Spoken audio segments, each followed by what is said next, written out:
forgot to press go live. See? The harem.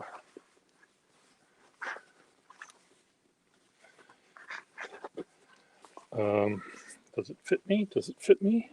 It's a little bit small.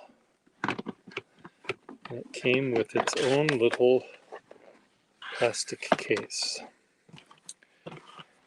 And in addition to this, it comes with its own little certificate. And that was this thing that I thought I might be able to turn into one of my little, whatever they're called, faces that I've been making. Now, should I keep this with the fez that it came with? No, I don't think I need to do that.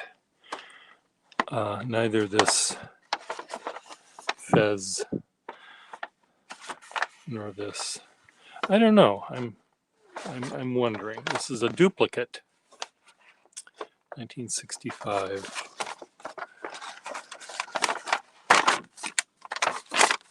Is there anything else in here? No, that's it. Supreme Council, 33 degrees. Hello, Ms. Darling. So I may just keep all of this together. My new sparkly fez and its little purse and its carrying case. Okay, now let's get on to the other things that were interesting. So this one should be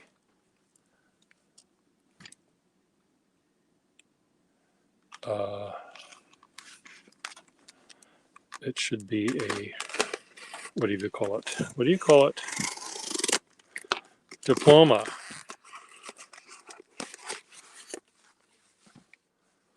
Which one is this? Ooh. You know, this one had,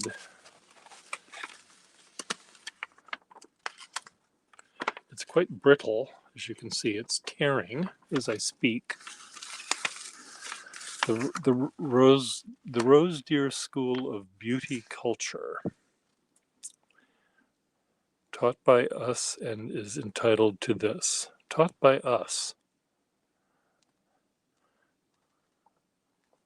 September in the year 1925.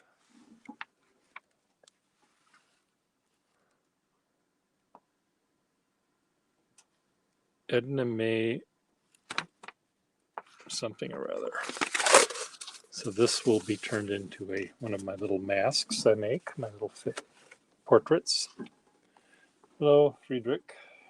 And this should be another one of those diplomas.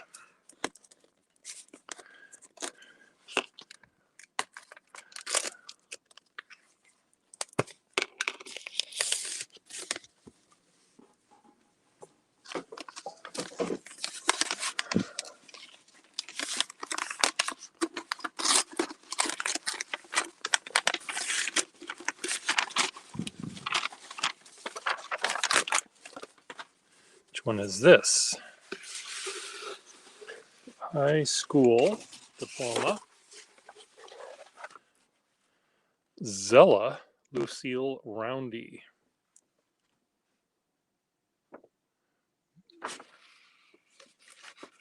So this will be turned into a whatever you call it. And this one, Zella Roundy. Got two of these, 1922, Galen Township Public Schools.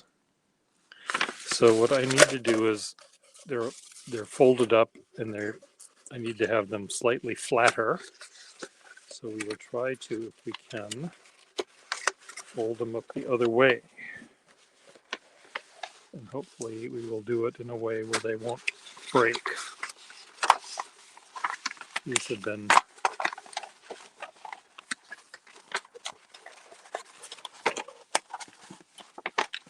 I think this is going to be pretty difficult. Come on. Curl over there, thank you. Good, you did that. Did that well.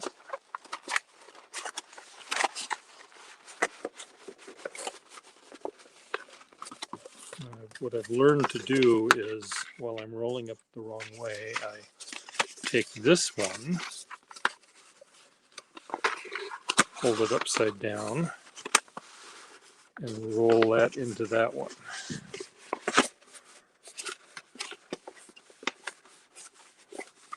And then what I will do is put these in this box to keep them rolled tightly for a little bit. No, they're going to start to undo.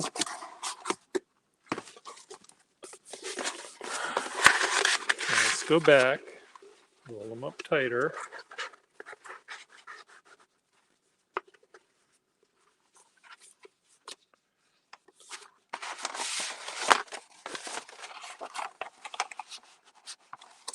I would put that other one in here, but I'm afraid it would just rip to pieces.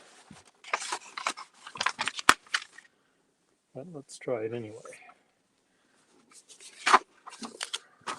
This is very brittle, this one. The beauty culture one is, it's just tearing as I try to do it here. But it needs to be done if I'm going to make faces out of them. Uh-oh, it's ripping. It's ripping all over the place.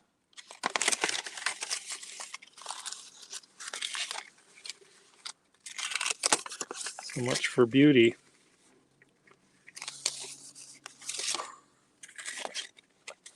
It is bad paper. Did you see, did I show you the one that broke? Where the paper just broke? It's really, really brittle paper.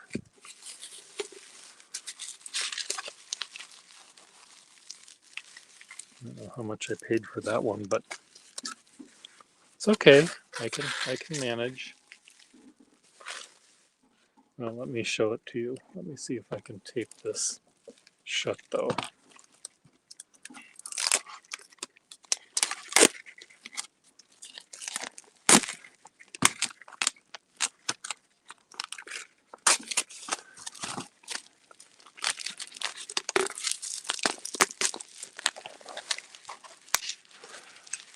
Okay.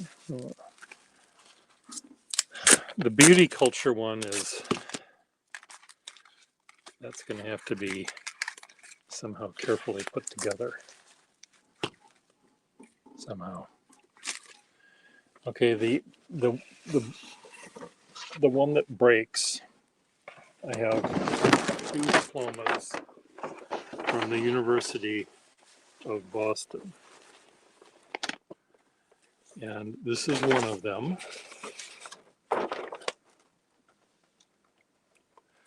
And this is the other one, which you see part of here. But look and listen.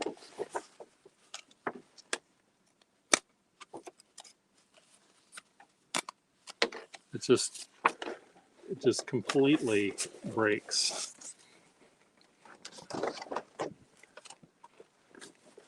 So it's what I'm going to do when I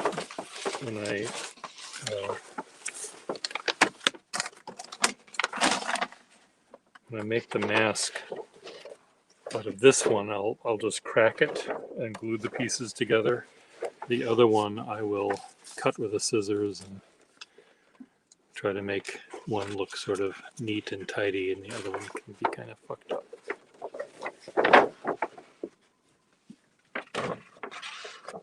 Okay. Oh, god damn it. The broken one is coming down in pieces. Okay, the last one. Do not bend it says,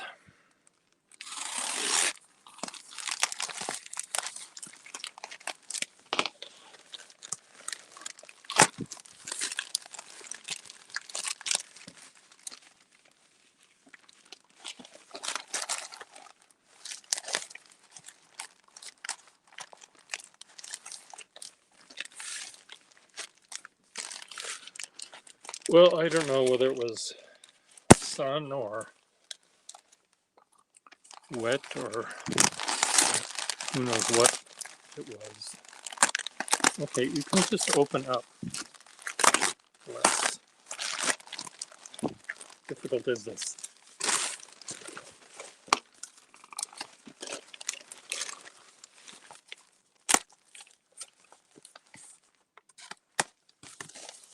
Oh, this is the one from the Sunday school.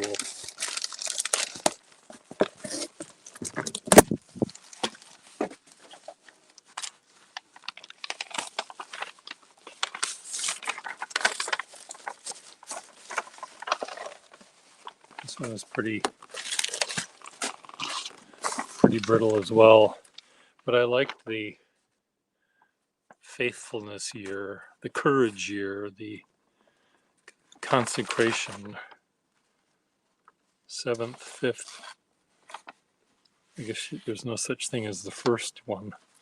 2nd, 3rd year, 4th, 5th, 6th, and 7th. Robert Raikes diploma. So this is one that's very brittle.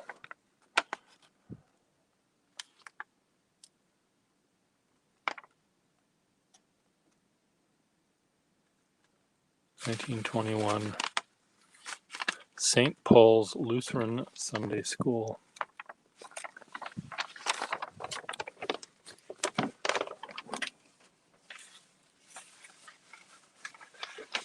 That's very brittle.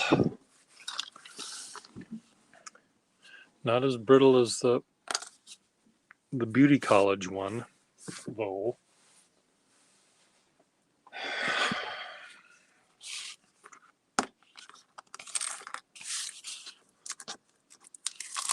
So I have ordered a few more diplomas, but I need to stop getting them because I'm sort of running out of enthusiasm for the diploma mask face making thing. Yeah, for everything. So I don't know if I have mentioned to you that I've been selected to be among the new people that will be doing their 3 top pens for the Appleboom website thing. Where Joost Appleboom will talk about Pierre Gustafson, introduce me. So I've selected my 3 pens, and I will throw a 4th in there as an extra credit. The 4th will be a Franken pen of some sort.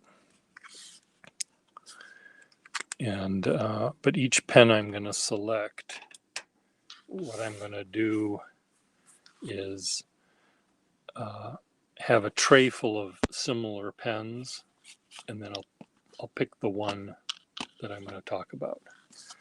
So, well, I don't know how I finally managed it. Some people did suggest that I should be considered. That might have been part of it. And also, I did talk to him at the Boston Pen Show and told him that I felt I should be a penfluencer. So I will join Wasky and Alice, or whatever, Alicia, whatever her name is, Denali, and Boot, and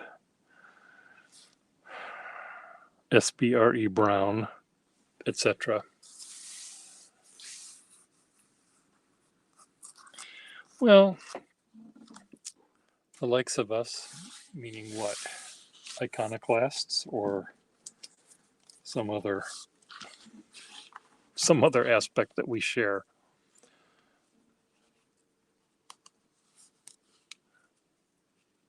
I told him, I'll edit out all of the goddammits, and he said, no, leave them in. Leave them in. So what I thought I would do is have at the end, like in movies they used to, I don't know if they do them anymore, but they used to, after the credits were rolled, they would have a little selection of bloopers. And I thought that might be kind of fun to have me going, God damn it, damn it.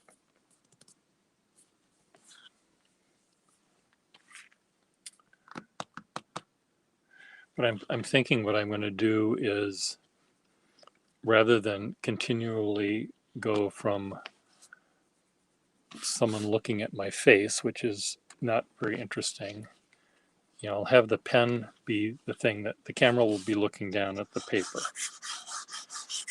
And in addition to that, you will see a little image of me right here.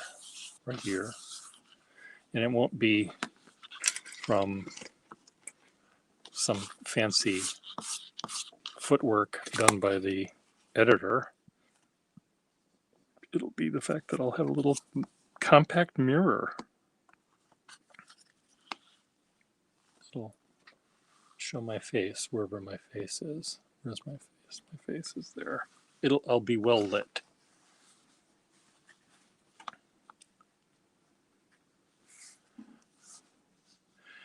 Well, I think there. See, now imagine that. Let me just do this. Let me do this.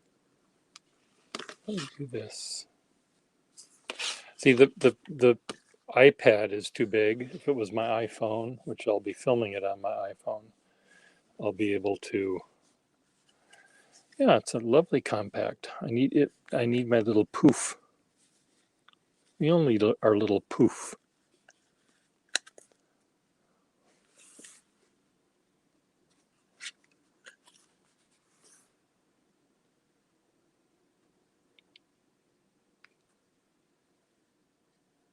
Well, one of these is a magnifying mirror. I can see all of my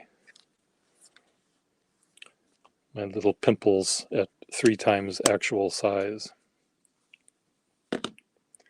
So anyway, that'll be, the image you'll see on. Could we find something that has ink in it, Per Gustafson? So this will be the YouTube screen.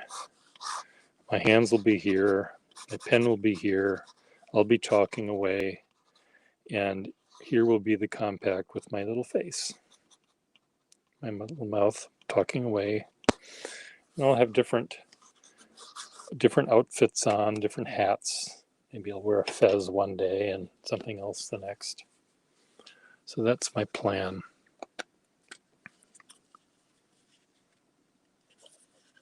And it may not be. I also have somewhere in this house a broken off car mirror, and one that goes, outside the driver's door. I could just have that sitting here as an objet. We'll see. And it doesn't have to be here all the time. Just, some of the time it might be fun. So I made myself a new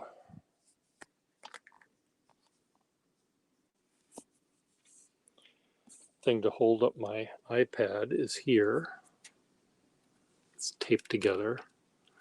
And it's connected to this gooseneck, which is connected to this table lamp, which has a big weight on it.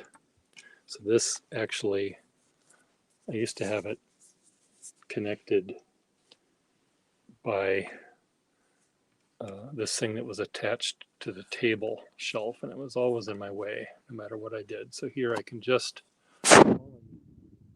pick this thing up and move it away. So, well, I'm disappointed at my beauty culture award. I thought that wouldn't be as brittle as it is, because needs to flatten out, and before I can really do anything with it. But what I liked about it was I really liked the sort of wavy cloud things. I thought that would make really interesting hair. And because it's a beauty culture thing, that would be kind of neat.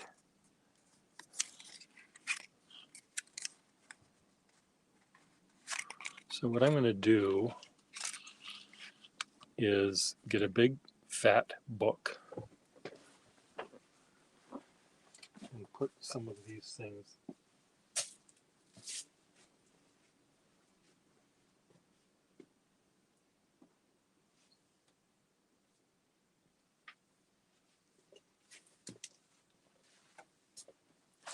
What better than the history of the world's warships?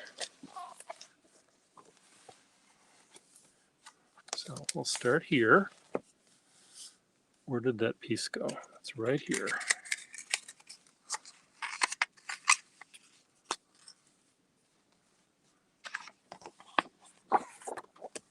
Don't move.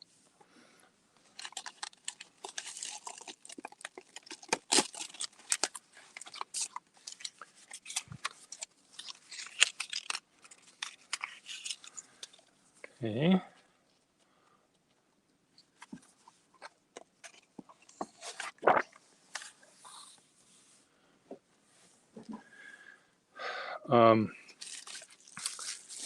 Well, the table lamps are, some of them are weighty, but they're usually, it's the floor lamps that are so shittily built. They, okay, now,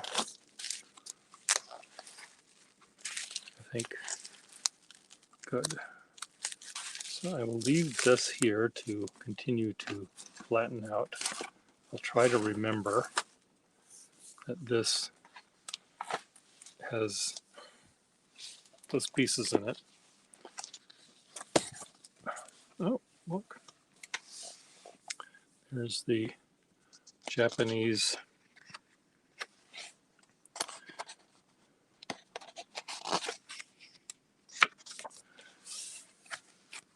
we certainly got to steam pretty quick. Page 79.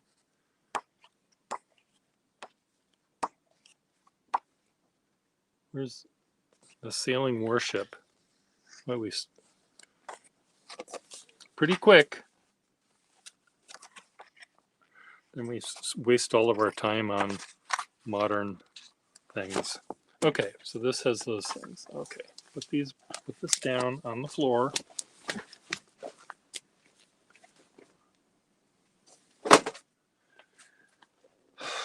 Me.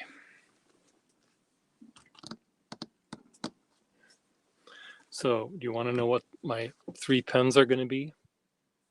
What do you think they're going to be, Friedrich? You'll probably never guess.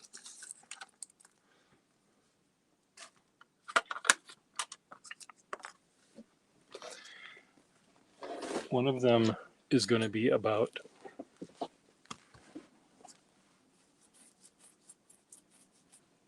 a stripper pole. That's why you got into that profession, huh?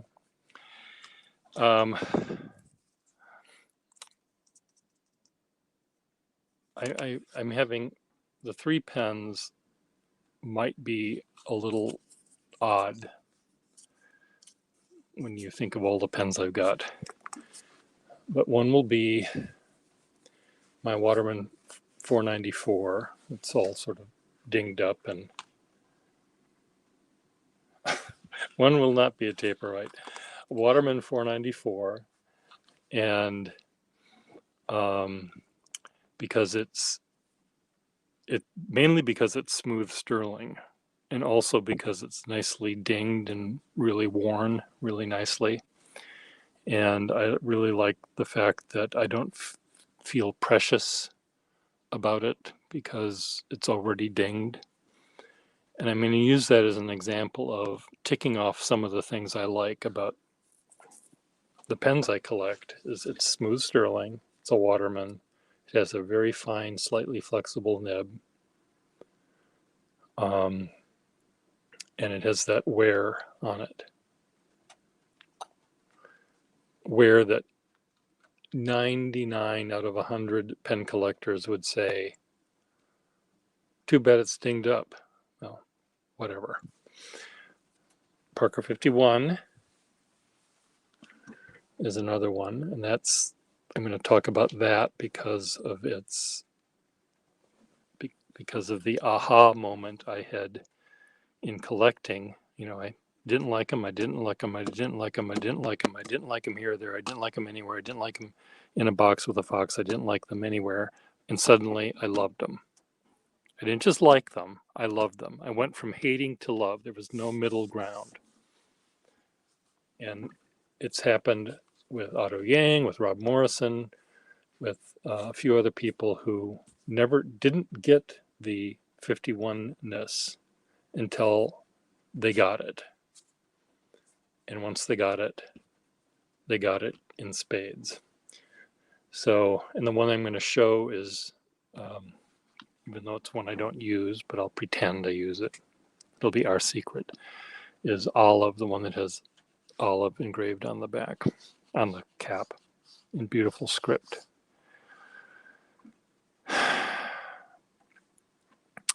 The other one I'm going to talk about is sort of my love of pens. George Salustro, who owned or was the repairman at the Bromfield Pen Shop, which is now owned by Appleboom Pens, loved the Parker 51 because it was a no-nonsense pen. He had customers for it. He didn't have to worry about ever fixing one because every Aerometric 51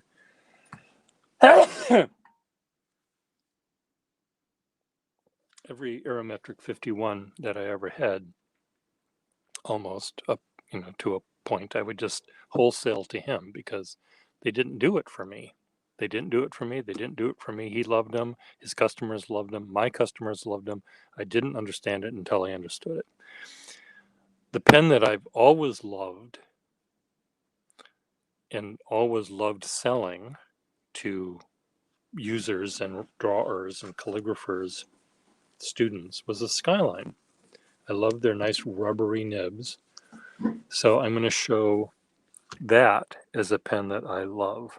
And I love it for a number of different reasons. I like the design. I love the nibs. When they're flexible nibs, I love them. When they're fine nibs, I love them. When their nibs are really sturdy, and I don't feel shy about using them. I feel I can sort of abuse them a little bit. So I love using those for drawing. But what I'm going to say about that pen, in addition to what I just told you, I'm going to say that it's a perfect pen for a collector to collect, because they can spend all their life trying to get all of the permutations if they wanted to, because they have the metal pens, the gold fill, the gold, solid gold, the plastic with stripes, the moire, the rare chrome or sterling cap, which I have the chrome one, I don't have the sterling. And it seems really fun. So what I'm going to do for that one, I'm going to, open the drawer. You'll see all of the things. I'm going to say, it's great for collectors because you can get these, that color, this style, this, whatever. I'm going to say, but it's really neat because it also comes in these 3 sizes. And then I'll talk about the standard sizes and then the executive. And then I'll take out that little demi one that no one knows about. And I'll say, and then there's this one. And I'll put them all away, and I'll just take that one, and I have a nice rubbery nib in that, and I'm going to say this is really one that's fun to draw with. And so I'll talk about that for drawing. Um, so, and then I'm going to talk about the Frankenpen. And I don't know what Frankenpen pen I'm going to use, but something with a nice wet noodly nib. And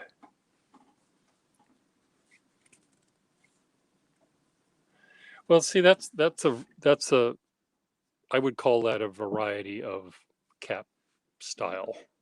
You know, it's a rare variety, but I I don't. The size I think is a different kettle of fish.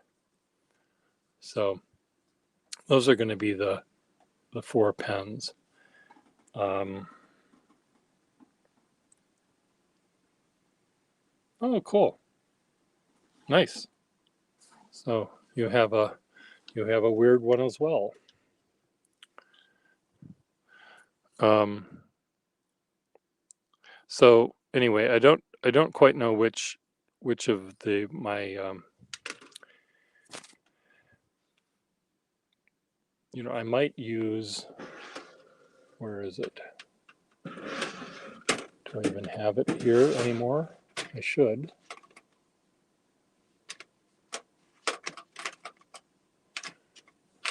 There it is. This is the Good Service Pen Company.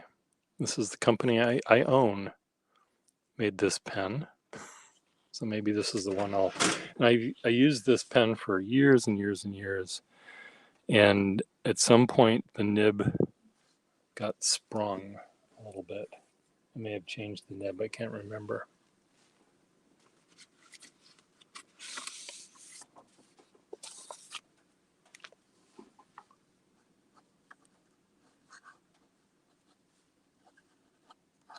I think I did change the nib.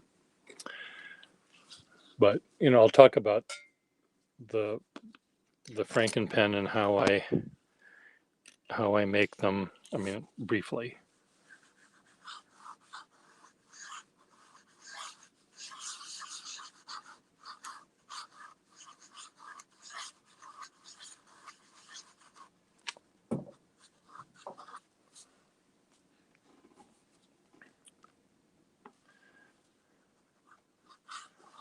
So this will be the bonus one. No, I'm wondering whether another idea for a bonus one could be a desk pen, because I do like them.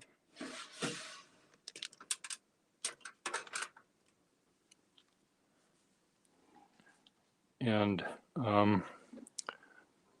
you know, while you're at the desk, while I'm at the desk doing calligraphy, they're sort of neat to not have to fuss with the cap.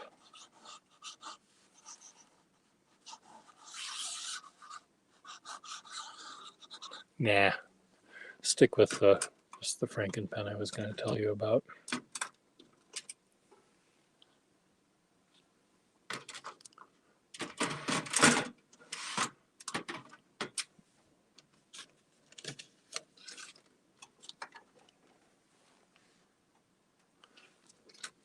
I want to find something here.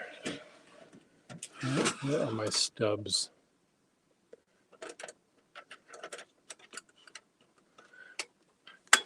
My friend Ben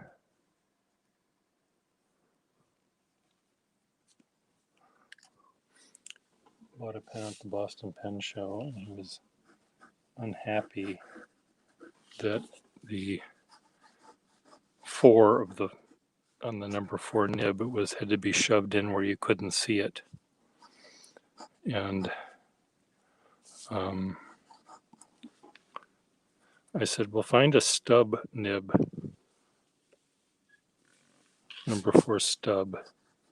And then it was hitting the inner cap, you know, the top of the cap, when he pulled it out far enough. And I said, well,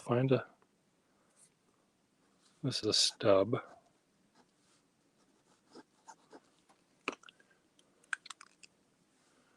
He found a stub online on eBay for $165 or something. Look at this one.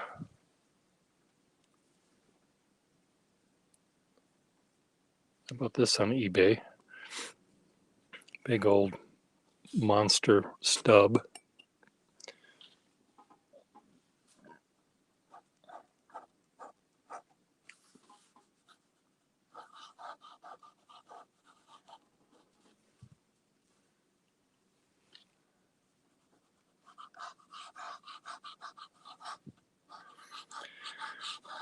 Well, they all can be honorable mention.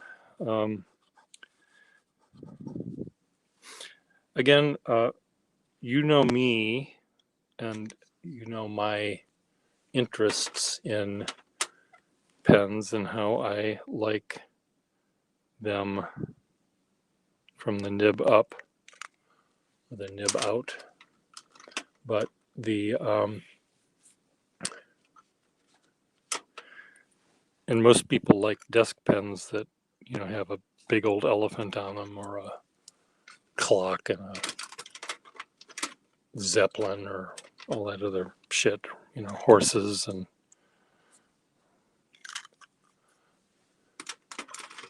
I thought that I like them. Just look at this factory stub on this one. 51 duck-billed platypus nib.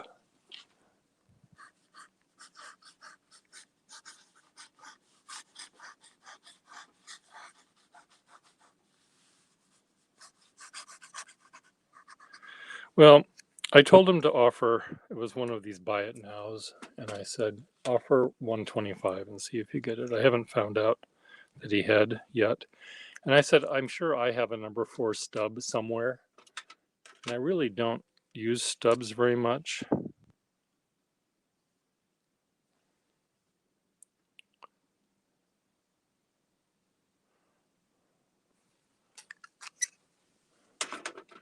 But if I start looking for a number 4 stub, I know that I won't find one. Look at this one, a purple.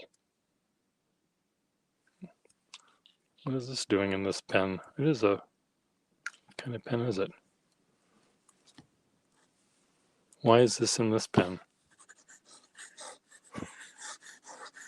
Why do I have this nib in this pen? Off-brand pen.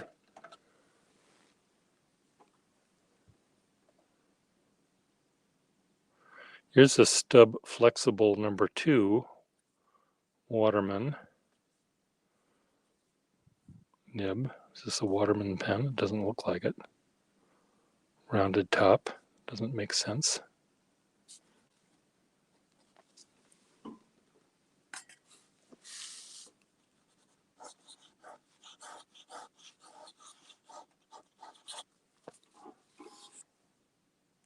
I love brown nibs. I really, brown nibs are the poor man's pink, I call them. And I like them because I'm not afraid of them. I have a pink nib, which I'm afraid of using. But I have, 5 or 6 brown ones, which I love writing and drawing with.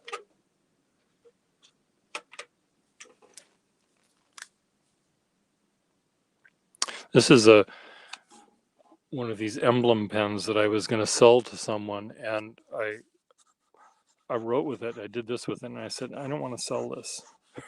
I said, no, you can't buy it. I will loan it to you.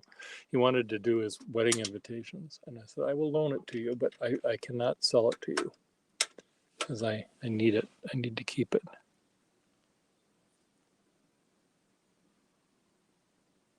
This is a wall. Where's my loop?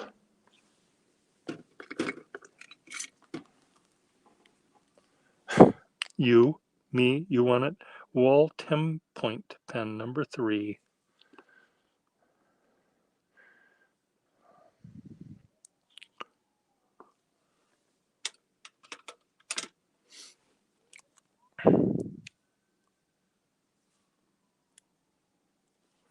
Another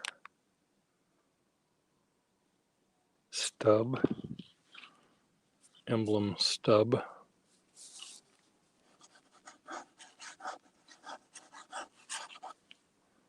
No, I wasn't you were not the one that was getting that nib. That was this other guy. This was many, many years ago. I have since used that nib many times to do jobs. This is a really nice stub, slightly flexible Schaefer.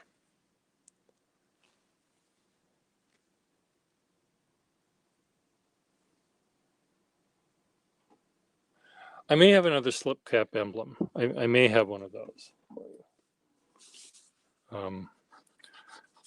But not with a flexible stub nib. I won't. But isn't this neat?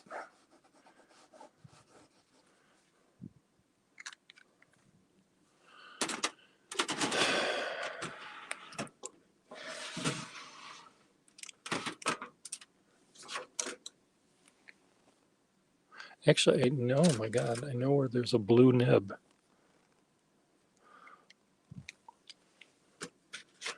Let's see, the blue number 5, number 7 nib is not a number 4.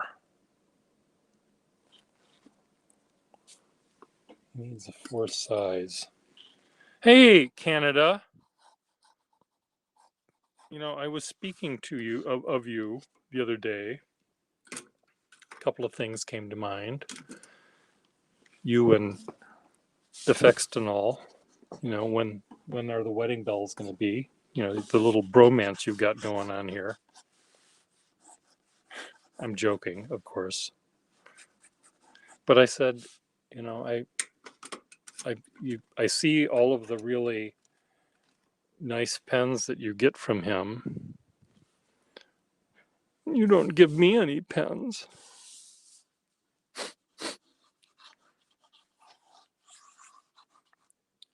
I suppose you think I have enough. I just looked at this pen.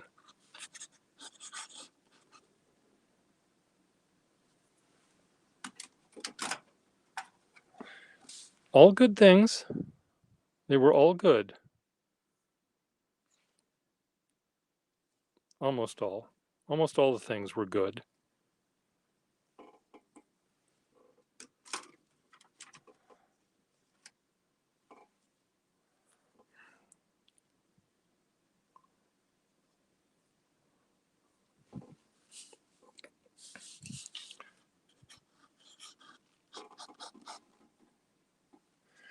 Well, I've seen some of the things that he's gotten from you, and they're all great.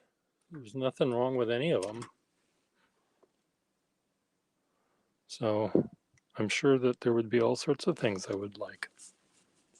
This is neat, Friedrich. This is a sort of a half size thin wall. I mean, normally their desk pens for a number 2 nib are fatter than this, but this is really neat because it's smaller in diameter.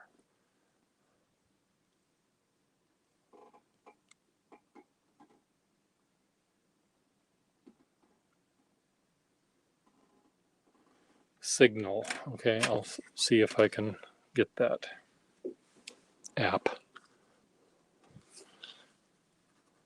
How is that different from all the other apps? Other than Instagram is not working, Facebook is not working, but how is Signal? Well, that would be nice, a little group chat. Signal. Let me just look this up. App Store.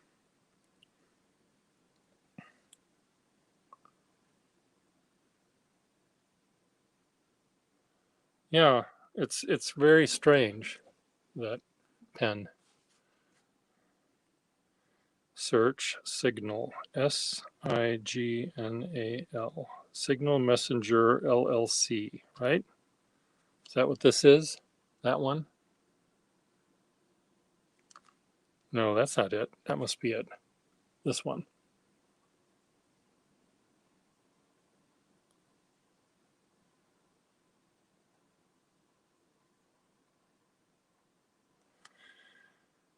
Say hello to private. Install. Done. It's installing as we speak.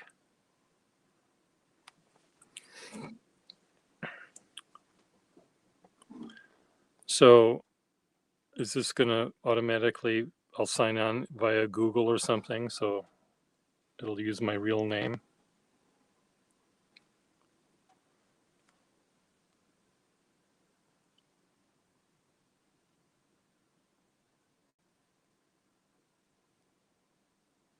Enter my phone number.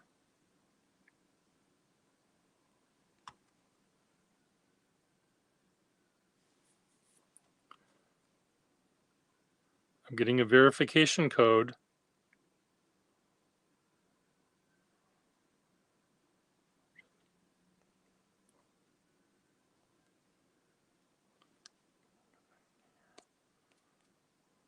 Where is it?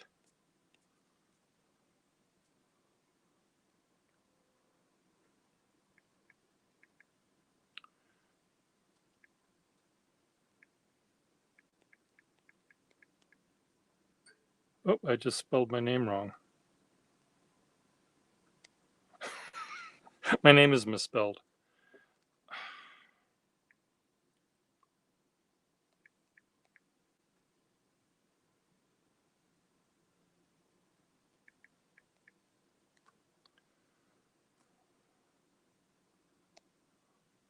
Okay, now how do I go back and spell my name correctly?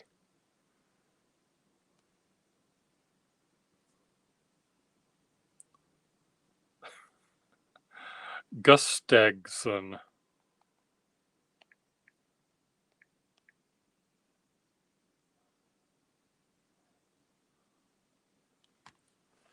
Okay, Bartholomew. Send me a thing. Send me a chat. Just say hi to Pierre Gustafsson.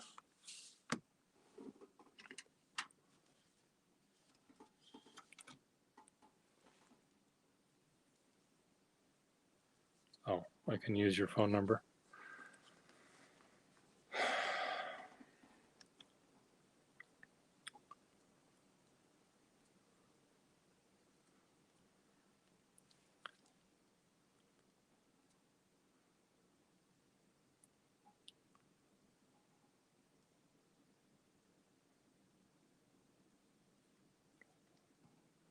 Okay, I copied that. I go back here to this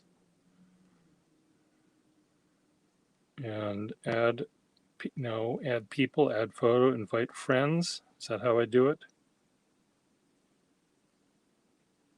Uh-oh. No chats. Start by messaging a friend. Okay, how do I do that?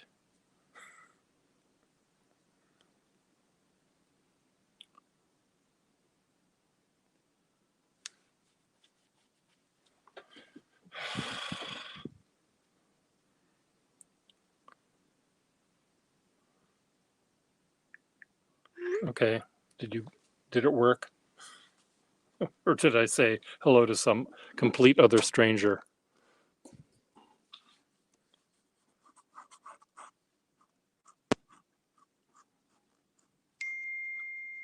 Oh, this worked. Okay.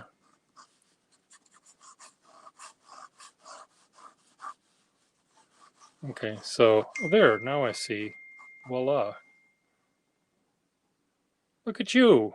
I see your picture, which I'm not sharing with other people. Of course, it's this big.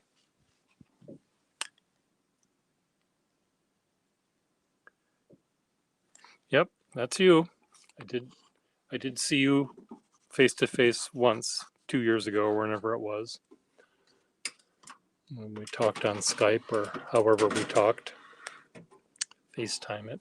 So how is this different from any of the other opportunities that we have?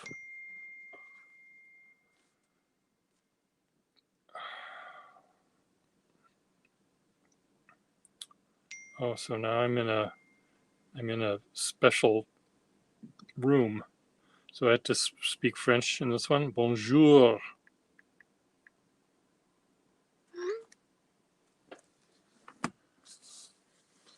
So you and Mitch and I will chat together here or something. Is this how you normally converse?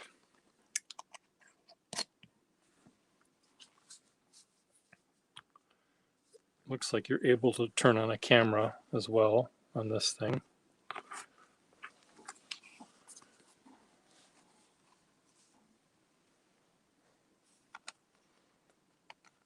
Good. Good, good, good.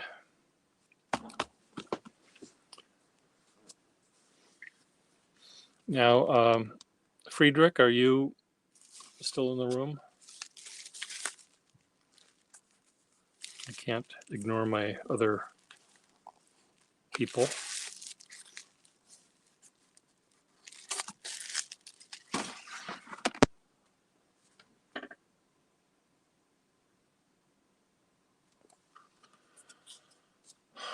This is it's a compact, but it has a mirror, two mirrors.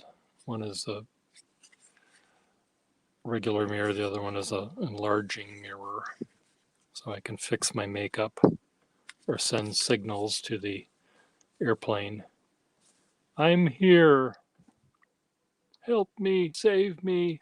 Gilligan, you misspelled it. Skipper.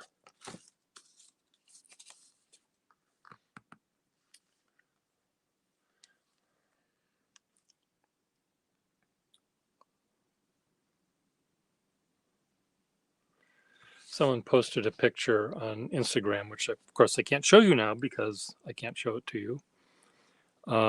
It's a New England painter who quite often painted young boys.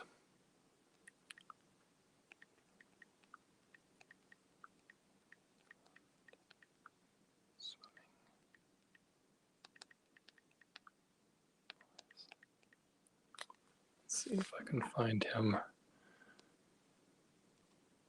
Images.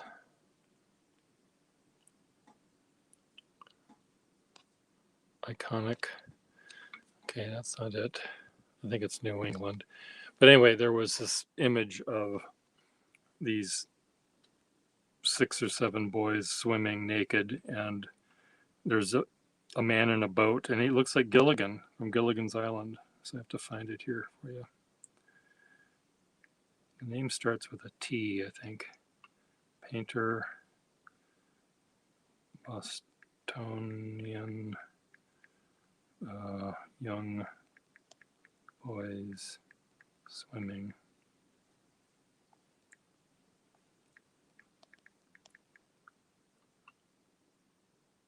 No, painter, I said, not photographs. Here, it's this guy. So, Boys Swimming, no, that's not him. By Morris Gerberg, that's not him.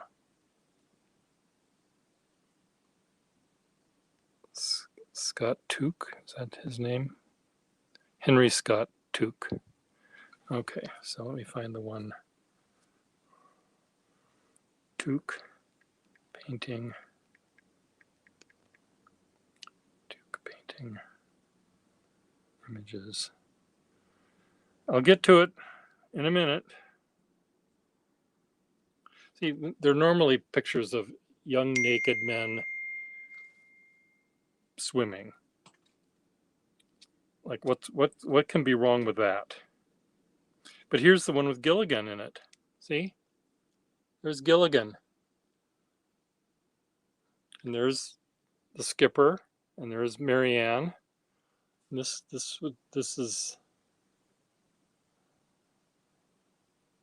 that's pretty darn sweet, don't you think? Bartholomew, you don't have to answer this question. This is for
Come on.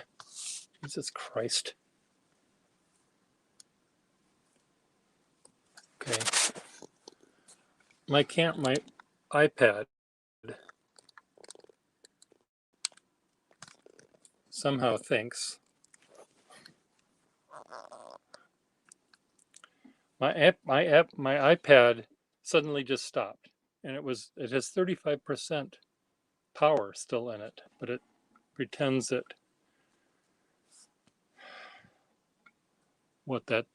that painting.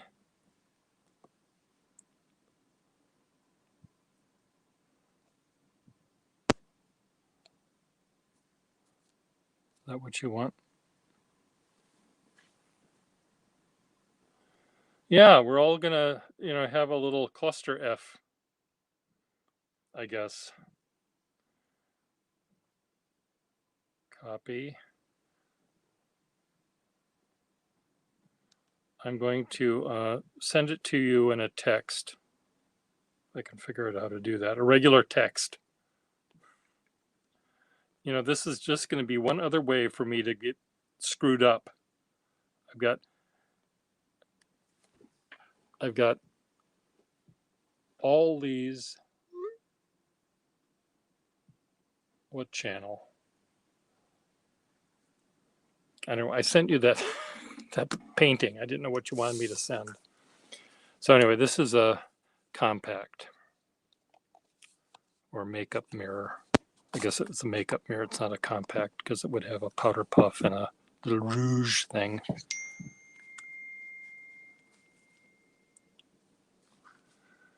Okay, what did you get now? FX Tonal, Technol, a Mont Blanc.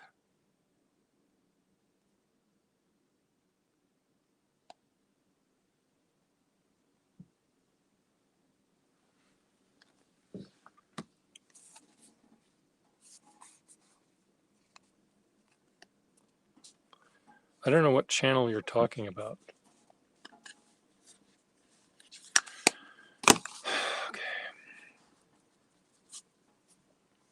Okay, I need to do this. I need to get some water in me. Be right back. Okay, inked it up.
Okay, Langdon wants, sorry, Canada wants to see your nib.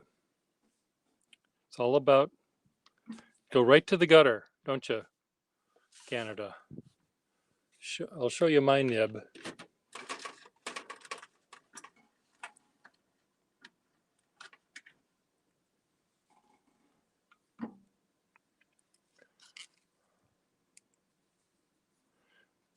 Okay, this is a Franken-pen I made. Look at how sexy this thing is.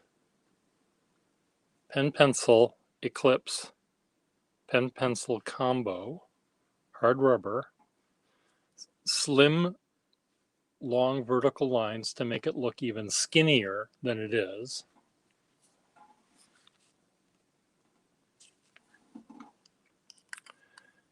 This is one of those that has the threads in the back so you can post the cap and keep it tight. This is a, are you looking at this nib? Are you looking at my nib? Or is this Afextanol's nib? What nib are you talking about? Or is this Friedrich's nib?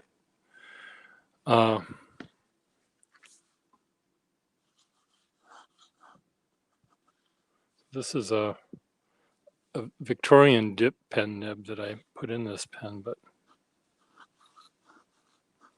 it needs to be a more delicate nib than this one. This is just sort of a big honkin'. It's broad and it gets broader.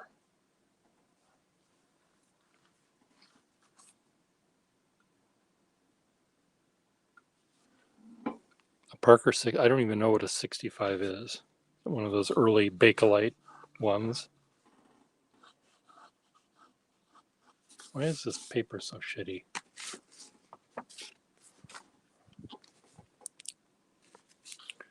Is there something wrong?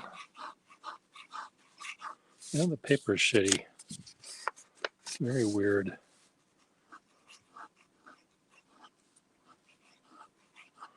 You know, this should have a much finer nib in it to match the elegance of its other attributes. I do have a really neat, there's an oversized pen pencil combo.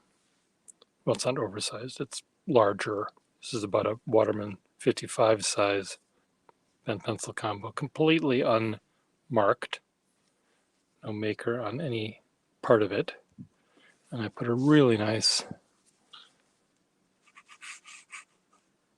springy nib in this one.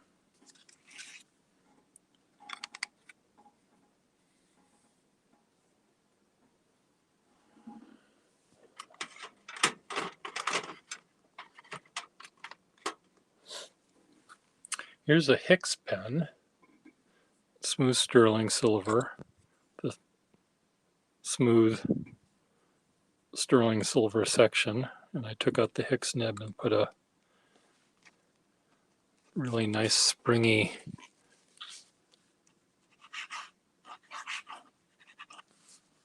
Victorian dip pen in here.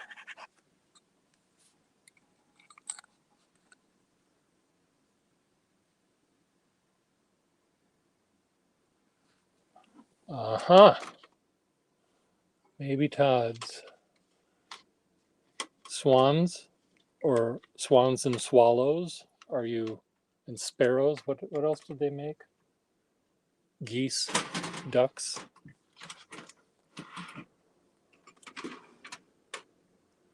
You know, I do have a couple of swans Afextanol that I thought maybe you might like to see.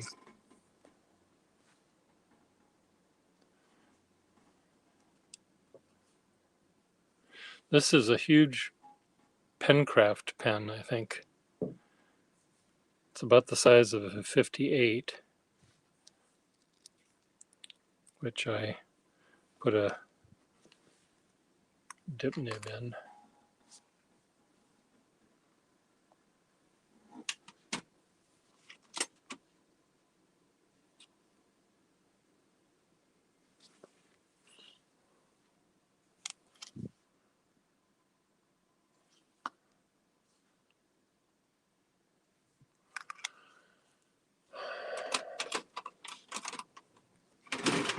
Should I show you a favorite Edward Todd pen that I have? Do I even know where it is? Okay, one of you has to come on board here to keep people company.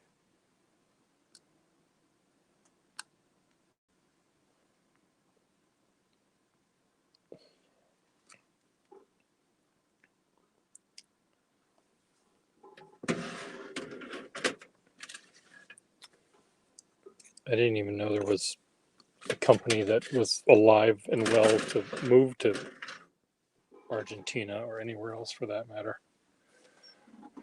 Is anyone going to come? Afextanol, Canada, Friedrich.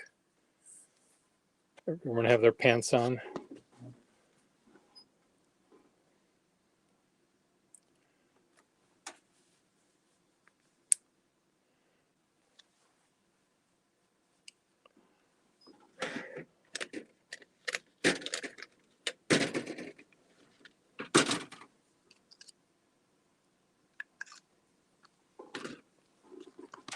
Oh, there's FX Tinol. Okay. You chat. You're in charge. I'm going to try to find a pen to show you. All right. I have taken the reins. Well, hello, chat room. It's still just Bartholomew and Friedrich. There's my boring Mont Blanc. We got Will Hodge up in here now.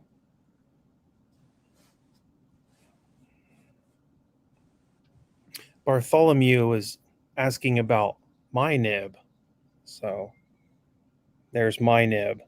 This is just the medium one. This is like I don't know, 80s vintage, early 80s, I would guess. Yeah, 146.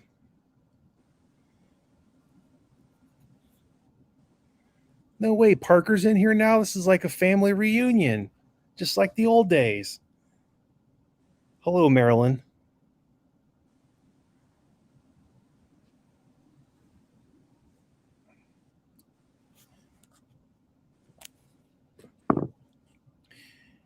Pierre took a short leave of absence to find some pins for us to look at. In the meantime, I guess I could show you some more of my pins. It's my pretty black Vacuumatic that has vintage Waterman Blue Black in it right now, which is pretty cool. It's about a medium or so.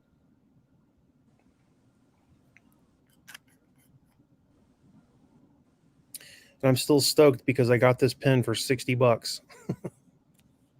That's pretty cheap for a Vacuumatic.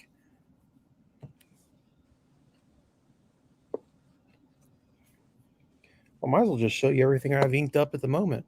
Got a PFM3. It's just a normal medium, nothing too fancy.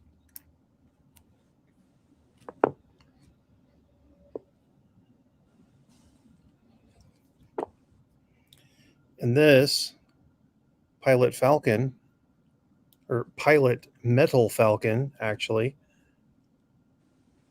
that I just recently got. This thing is super cool. For as far as modern pins go, I guess you could say. Uh-oh, Pierre's back.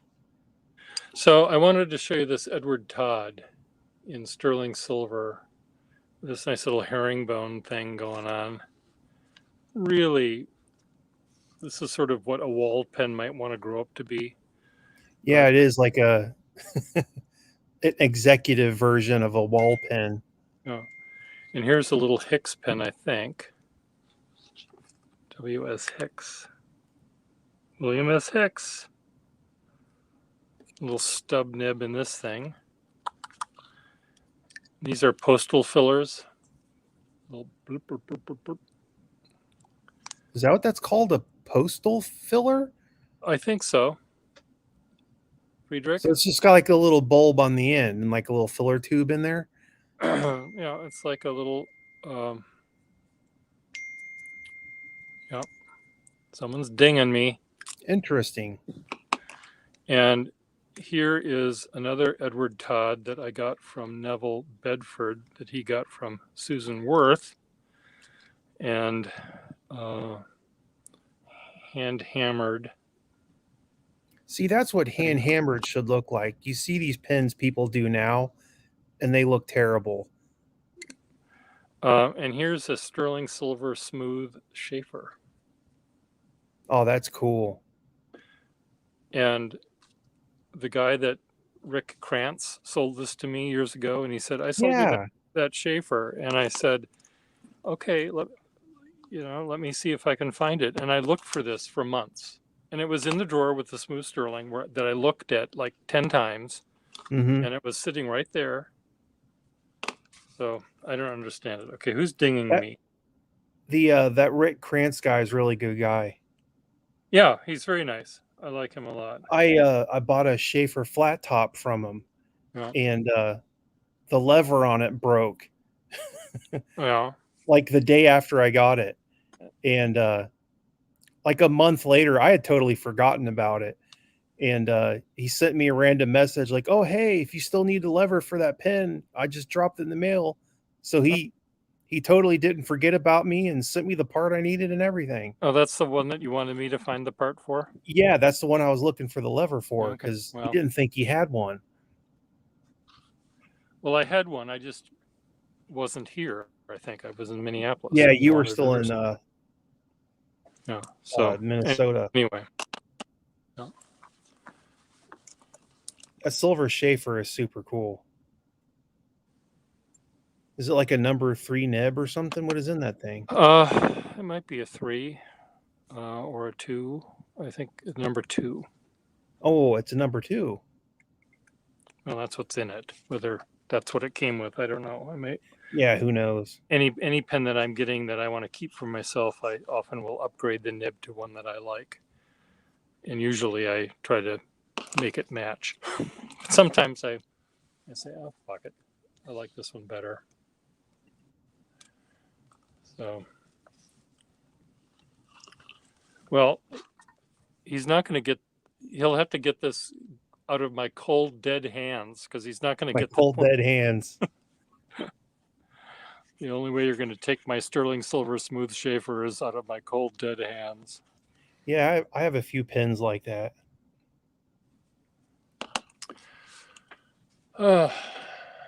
Um,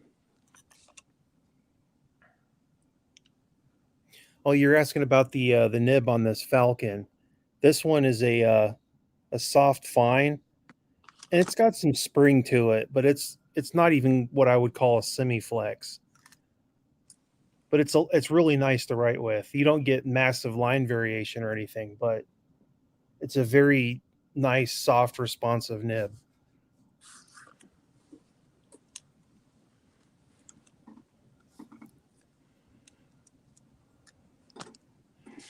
keep talking. I'm moving over here. Oh, I was catching up on chat here. Yeah, Will asks if it's gold. Yeah, it's 14 karat gold, but this pin's rhodium trim, so it's basically plated in rhodium. But it is 14 karat gold underneath the silverish rhodium plating. And it's got that really cool, like, I don't know, bird's beak kind of shape to it. It's a really odd looking nib, but it writes great. Yeah, Marilyn says she has the gold trim. Yeah, this one's the metal Falcon, so it's a metal body instead of the plastic one, which gives it a little more heft. It's not very heavy, but it feels more substantial. Yeah, there's not really any flex. People think these are flex pins for some reason, and they're really not. Oh, cool. I have majestic blue in this pen, and I'm smearing blue ink everywhere. That's the problem with these saturated modern inks. That stuff gets everywhere. Yeah, crow's beak or something. Yeah, it's kind of like that.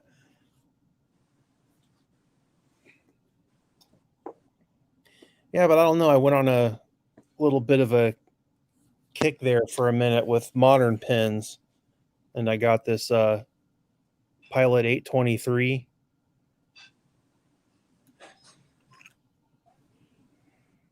So this is a number 15 size Pilot nib. This is just a normal fine, but a Japanese fine is, what I would consider an extra fine. But it's, the cool it's a vacuum filler like the old Schaefers were. That's the interesting thing about that one.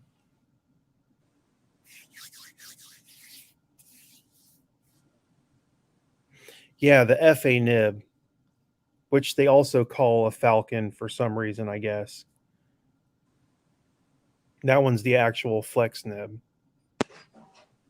I've never used one, so I don't know how great they are, but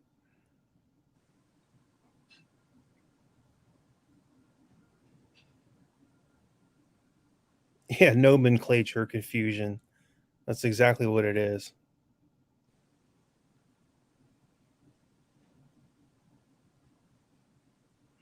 Yeah, Ebonite feeds for the FA nib is like the quintessential mod for those because the plastic feeds they come with just do not keep up, apparently.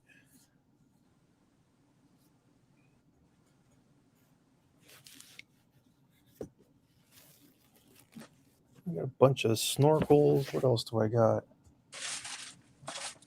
Got tons of stuff over here.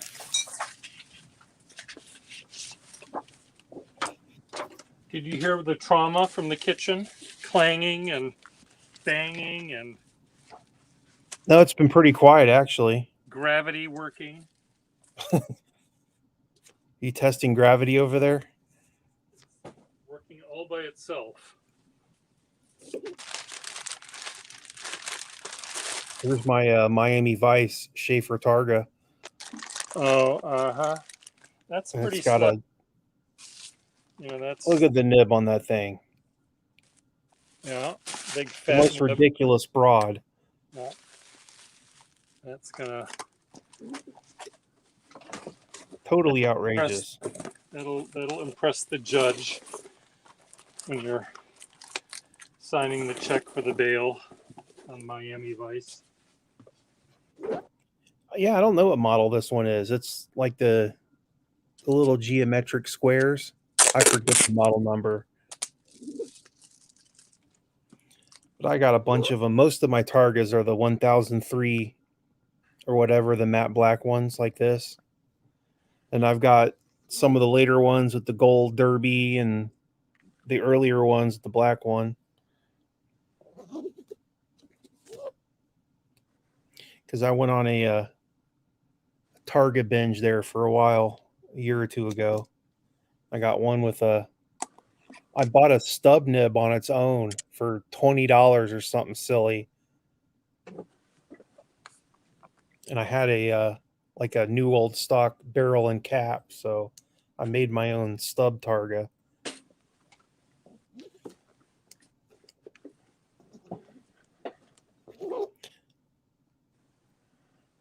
Oh, it's a 1007. It might be. I've totally forgotten what that model was. I always thought this one was funny. This is like a stainless steel one, but it's got a little logo here for Union Pacific Railroad. So I'm assuming this was somebody's retirement present or something.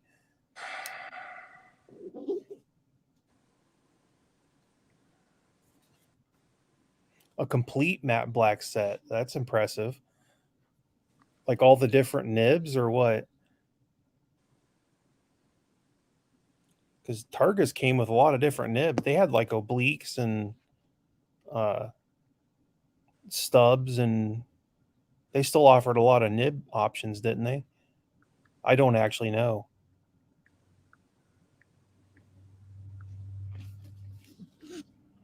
Got a bunch of Parker 45s. Here's one that I got from Pier.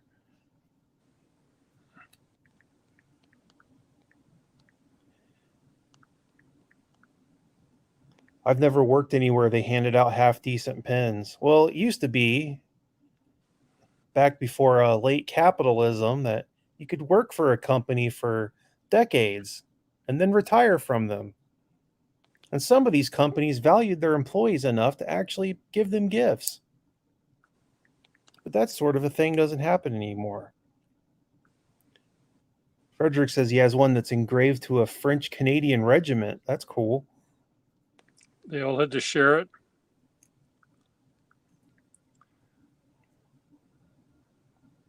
Oh, okay. Complete set. So he's got the fountain pen, ballpoint, rollerball, and pencil in both lead sizes and the fiber. Okay, so that's like 5 pens. You know they make metal Bics now? That's funny. Yeah, I think I've seen those. It's like the first refillable Bic pen. I was looking for my Parker 65, but I realized it's not out here in the living room. It's broken anyways, but I just got this back from the Great White North. It's my 52. Yeah. Was it enjoying its vacation up in Yeah, I Breckville? took a vacation. I traded it away, Breckville. and then I traded back for it, and because I realized once it left that I missed it a lot.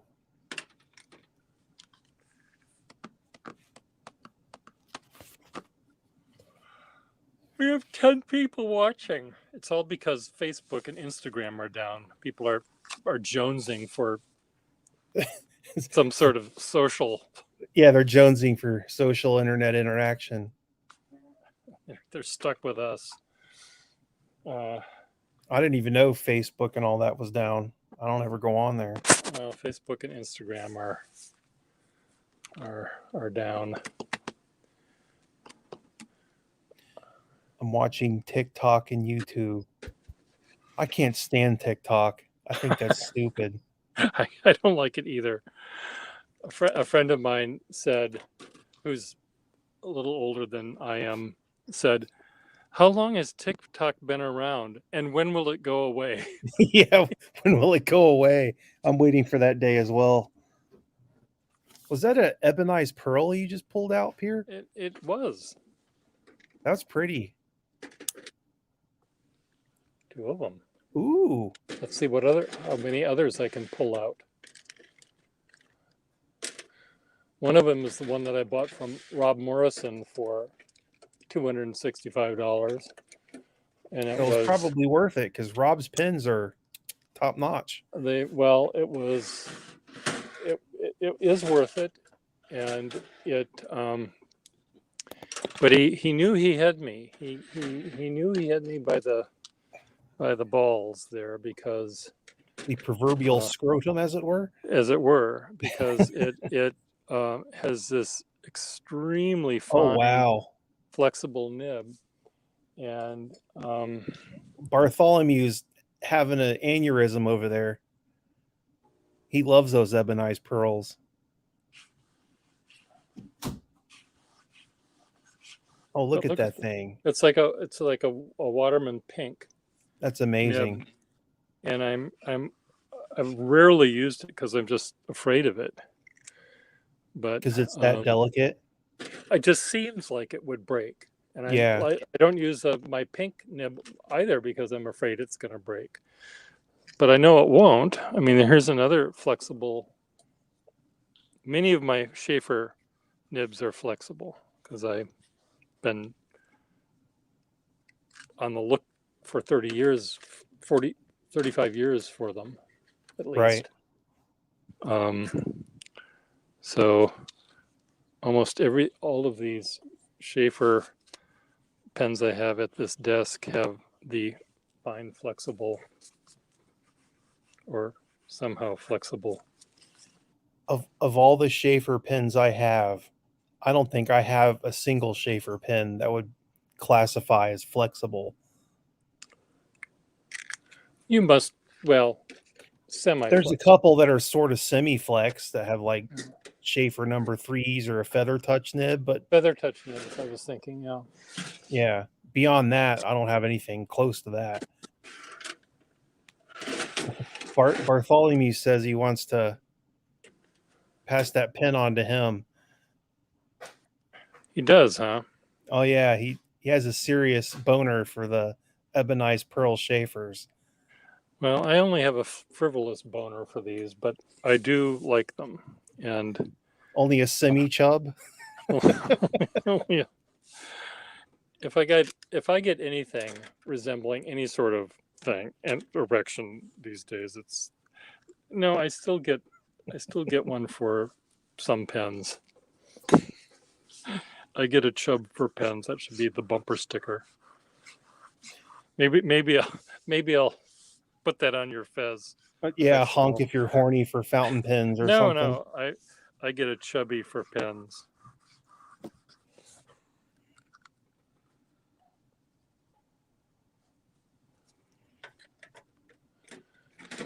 Oh God.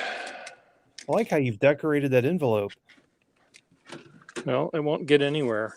I'll put it in the mail, and the post office will have another mass shooting. Oh, I have to show you something that I thought was really They call it going postal for a They have reason. that for a reason. Right. I have to show you something that's really kind of cute, except it's somewhat broken. But it's a book.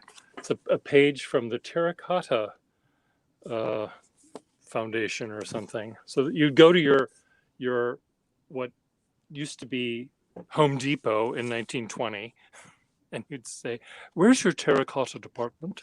And Yes, could you please?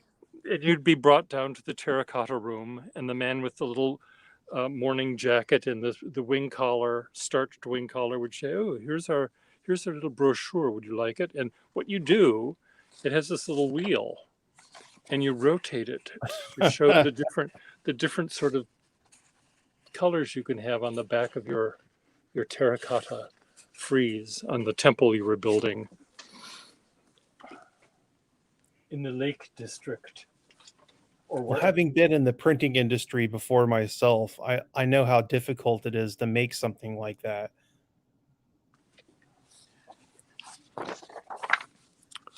Architectural terracotta.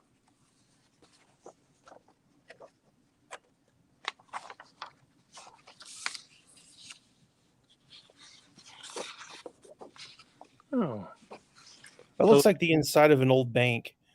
yeah. Modern interior iron grills for the Federal Trust Company in Newark.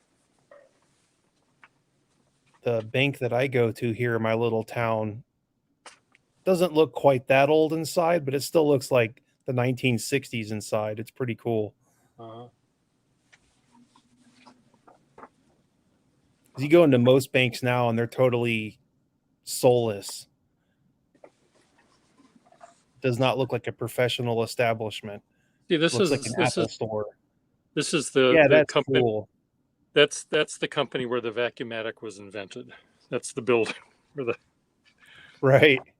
and then this is the building where the Nardi pencil was made, or the Norma pencil. Look at that, how they used to design buildings back in those days when you had all sorts of Italian immigrants happy to have a job and could work building, carving stone. Kitty. Or, Sorry, my camera keeps moving around. My cat likes to sit right in front of my laptop and she's grooming herself and moving my laptop all over the place. mine gets hard on each and swivels in the middle. Will Hodge, what are you drinking? And can I have some? Make that a double. Here's one of Nathan's hard rubber pens that I put a Waterman nib in. Or is this a Parker nib? What is this? This is a Parker. That's a Noodler's pen. Yeah, it is. Yeah. This is a Parker Lucky Curve nib, senior size. And a flexible one, of And course. a flexible one, of course.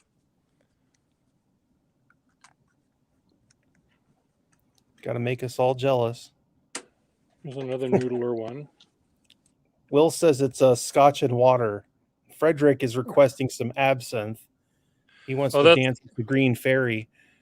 That's the one that from my Apple Boom pen thing. When I talk about the pens I use for drawing, I'm going to have a beret, and I'm going to have a tumbler of green liquid I'm going to call absinthe, and just drink it all down. I said, well, now I'm an artist, so here's my absinthe. And now I'm ready to create art. My brother went up at the lake in Minnesota. There's a lovely little old timey resort, and they have a bar in the basement that my brother was in, and he and his friends said they saw that there was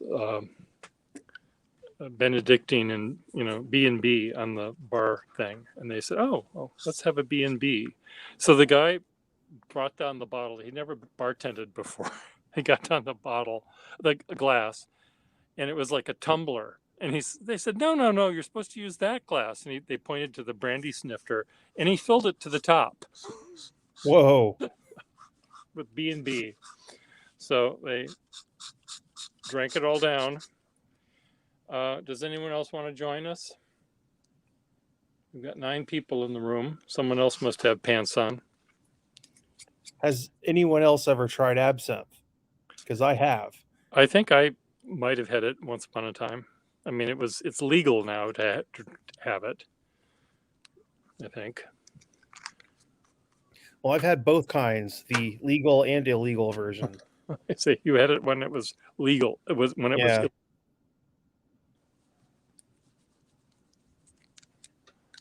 And in case anyone's wondering, there wasn't much difference. I see. Yeah, supposedly it's a green liquor and it's got wormwood in it, which is supposedly has some sort of, I don't know, mildly hallucinogenic effects, but all it did to me was make me slightly drunk. So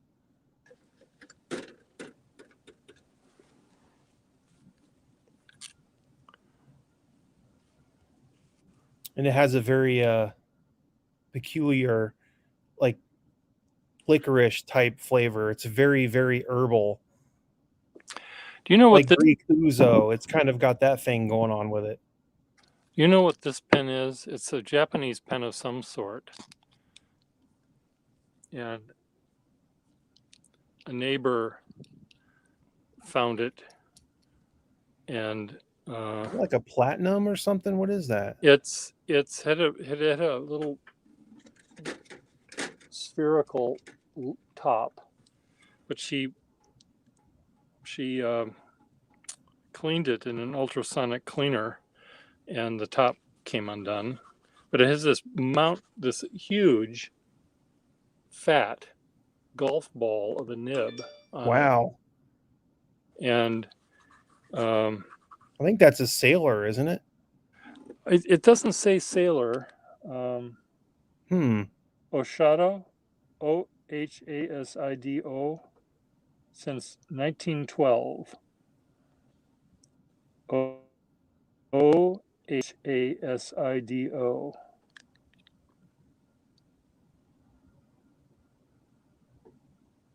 Specialty. Guess who's in the chat now? Hasido. You got Russell now. Oh, Russell. He was just popping in to say hi. Russell, we were supposed to draw yesterday. Hi, Russell. Goodbye, Russell.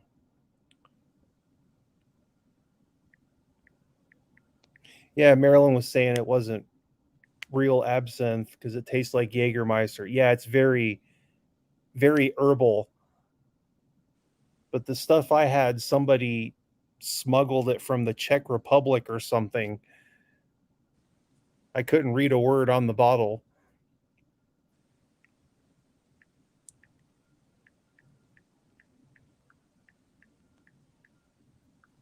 Is that a new person? Somebody named Cedar?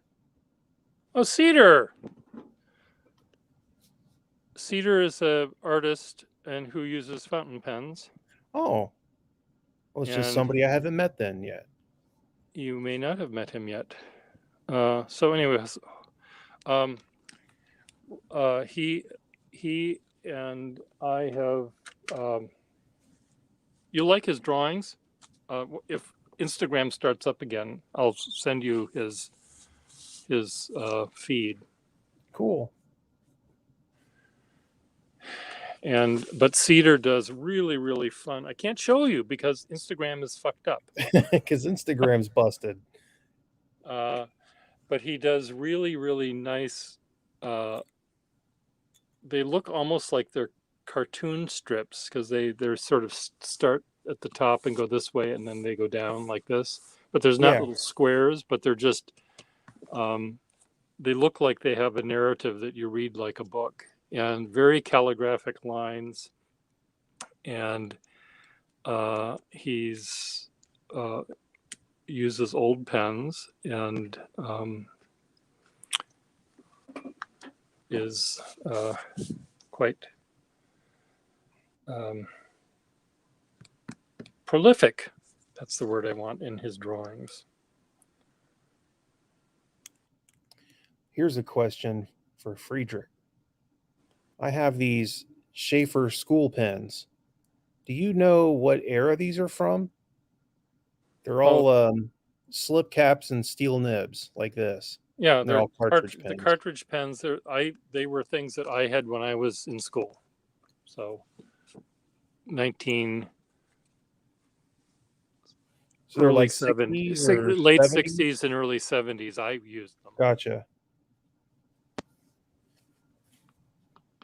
Last time my brother went to the flea market, he found a handful of those for me for a couple dollars.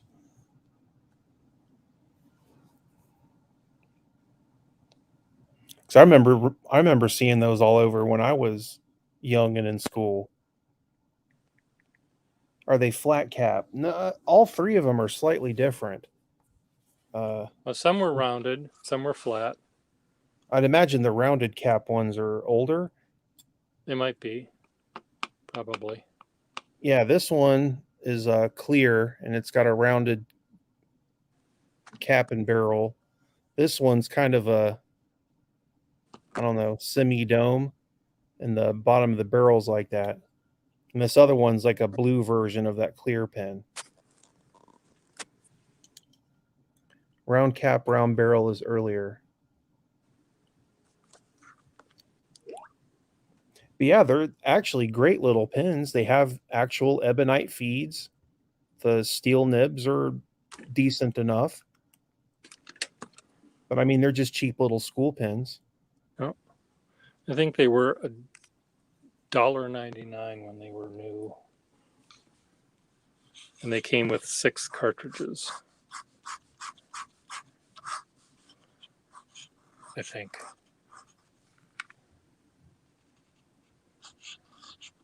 Friedrich says the first and second variants. Okay. Yeah, because that's one thing I basically knew nothing about.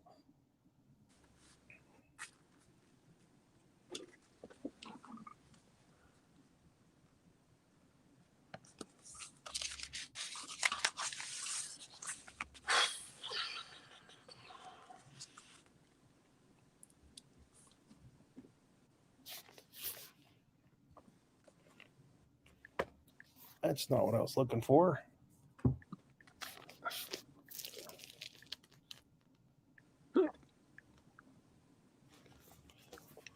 Oh no. I have misplaced something.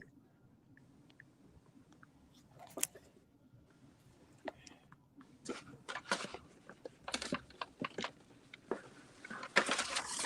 God's sake.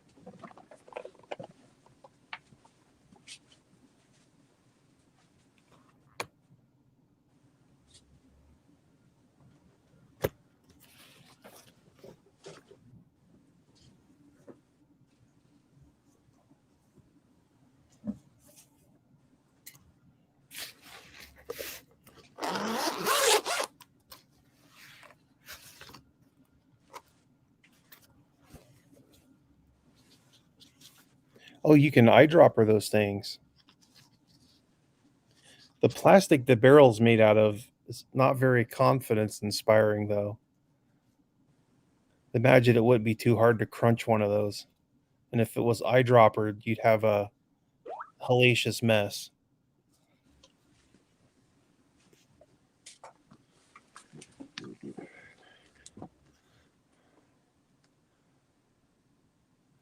Did I ever show you guys this? I finally got one. I think Oh, this nice. is a hard rubber one too, I think. It definitely doesn't feel or smell like celluloid. Well, if it smells, It smells like an old inner tube. that's hard rubber in my book. Yeah. But I got a matching pair now. A black Good. one and a red and a big red. Well, use that in your accounting, and hopefully you won't use the red very much. Just the black. Yeah. The black one though has one of those, the later, like the arrow big, nib. yeah, the arrow nibs.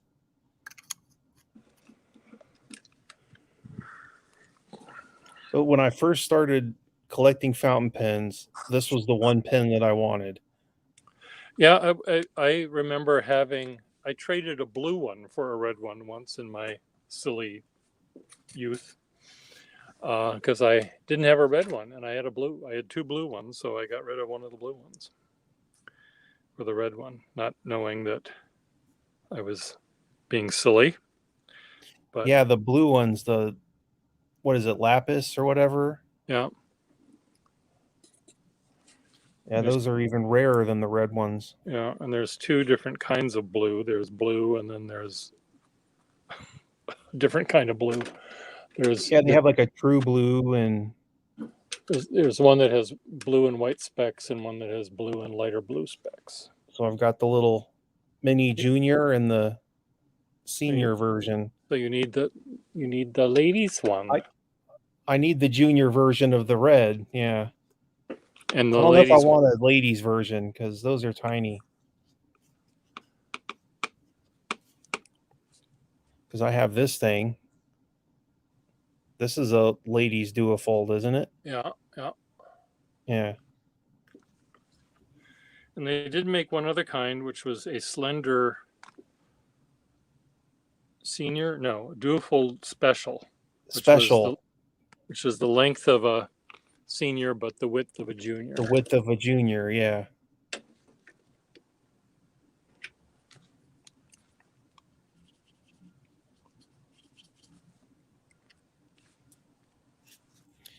Do you remember I had a Ever Sharp Fifth Avenue?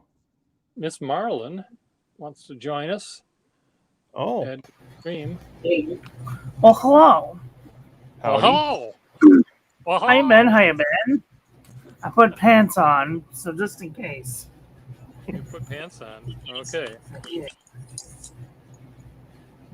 I wanted to ask Friedrich because he's the one that gave me this ink. Friedrich hasn't given me anything.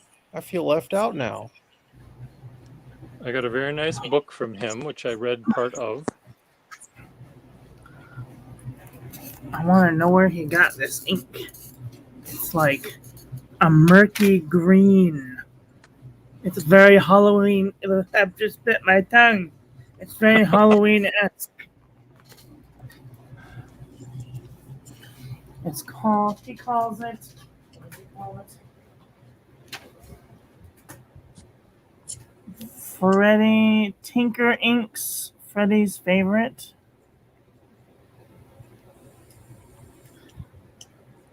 I don't know. Wait, I can't see the comments. Where is he? Okay, there we go. Well, hasn't responded to you yet. Well, I didn't know Frederick had his own ink. I think he probably manufactured. Yeah, he was asking if that was Tecker ink. Tecker? Or is it? Oh, Yeah. It is Tecker. I thought that was an N. Tecker inks. You had it made for you? That's cool. So there's a ink called Van Diemen's. Diamonds are a girl's BFF, which is like pink with shimmer sparkles in it. It sounds I can't awful. stand glitter ink. It sounds awful to me. The pens are just hiding when they hear about that. They're saying, why? I don't know. After having repaired so many pens that clogged and whatnot from glitter ink, you couldn't pay me to use that stuff. Oh, well, it's because you're not using the right pen. You have to use it You have to use it in a noodler's pen. That's what they're for. They're there Use so it you in can a pen that you don't care Right. about.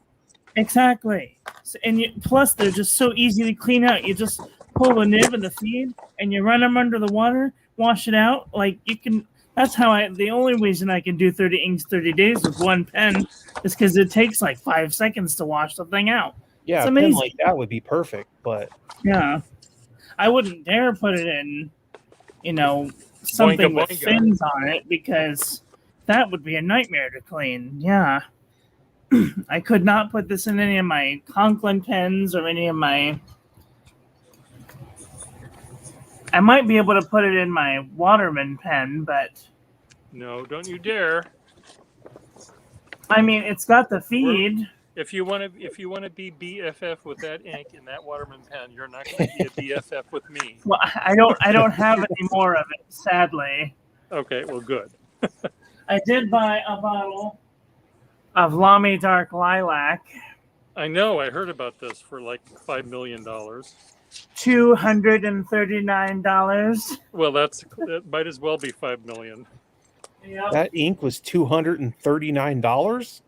It was a limited edition when it came out, and by the time I got the call up to buy it, it was gone. Holy And crap! I saw it on eBay last year for like $160, and I scoffed at it because I was like, "There's no way anybody's gonna pay." Now, guess how much they want for a bottle of Lamy Dark Lilac? Guess. Take a wild guess. Well, you just bought one, so we know how much they want.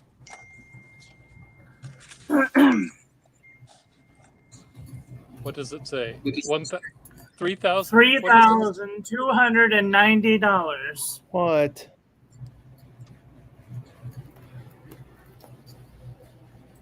That's You'd have to insane. be brain damaged to buy a bottle of ink for that much money. Oh my god. So I'm selling, how much is this? 3 mil samples for $25 a piece. Yeah, you should ask $50 and take 25. Yeah. Right? Exactly. Well, I'm cutting It's a really pretty ink, though. I love it. I'm cutting apart this diploma that I just bought so I can make a mask out of it, but it's so brittle that Oh, is that So that one diploma you had that was falling apart? Well, this is almost as bad. It's very, very brittle, and it's for a beauty parlor, learning beauty tricks. So Right. I'm just cutting it into sections that I can flatten out. Hopefully, flatten out. Oh, I Speaking forgot of about which, what I was. Pierre, I found a nib for this pen. You'll never guess in a million years what nib I have in this. Which pen? Oh, that one. You have. Yeah, I remember that desk pen. I won't guess in a million years. What? It's a Noodler's Flex Nib. It's a Noodler's number 3 Flex Nib or something. Oh, good. Well, I'm glad it worked for you eventually. That's a pretty good flow. Yeah. I mean, it's excellent. I have this. Makes for an excellent dip pen. This is a Eversharp Symphony, Yeah. but it's not one of the ones with the cool caps. It's the Yeah. different The one. standard one. But I had the lever on this pen was busted. Okay. I had a Eversharp Fifth Avenue and it broke in half. Oh no. How's That that? brown one that I had that was super Yeah. cool but ugly. Yeah. Yeah, it snapped right in half where the Terrible. the ring that holds the lever in. Yeah. There's like a groove inside the barrel. It broke right there at that groove. Okay. Yeah. Oh, that's sad. Well, that's the weak point. Yeah. So Um, I transplanted the lever from it into this pen. So at least I fixed something with the parts at least. Well, good. The great thing about this Lamy Dark Lilac is it looks black on the page, but like if you like swipe it a little bit, you get this beautiful purple. So Out of it. So, Affectional, did your Fifth Avenue pen have a donor card on it? So you Yeah, could it was registered organ donor, organ donor. Yeah. organ donor card, so you could do it. Well, there wasn't anything else I could do with it, so 'cause that was the only one I had, and I only paid like $30-$40 for it or something, so it wasn't a huge loss, but that's such a dark purple though that You could totally use it in an office situation. right, with like normal writing it looks black almost where you're not even Right. really getting the Exactly. real range of the ink. It's like, shh, don't tell anyone.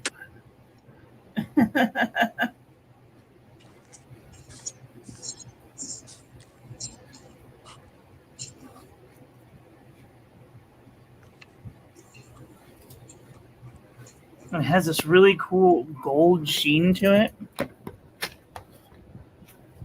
Let's see. Oh, that is there it neat. It's almost greenish looking. Right. Greenish gold. So mysterious. It's very pretty. I like it. That's definitely worth $3,000. Exactly. Exactly. My thoughts precise. I'm so glad we are in agreement. So I can just send that to you PayPal, right? Friends and family. Yeah. I'm gonna do like a calligraphy class, and then I'm gonna give a sample away as a present. Oh, good. Yeah. Well, I think you Oh, like should. on your channel? Yep. Cool. I'm gonna do like a 7-day calligraphy class, and then the last day I'll have them write like Happy Halloween or something, and then whoever participates will get a sample. Whoever People should like participates that 'cause- first will get a sample. People go crazy over inks that are hard to get. It's Yep. unbelievable. Yep. There's like rare Japanese inks and stuff. People spend hundreds and hundreds of dollars to get their hands on. I totally understand why. I don't know. That seems weird to me, but I'm also the guy that basically uses black and blue ink exclusively. So I think that, like, I use black ink for when I'm doing my birthday message in the morning, because I write a happy birthday message every morning to my friends, and I can understand using black ink to do, basic calligraphy. But like, if you're writing every day with the same ink, it gets really boring after a while.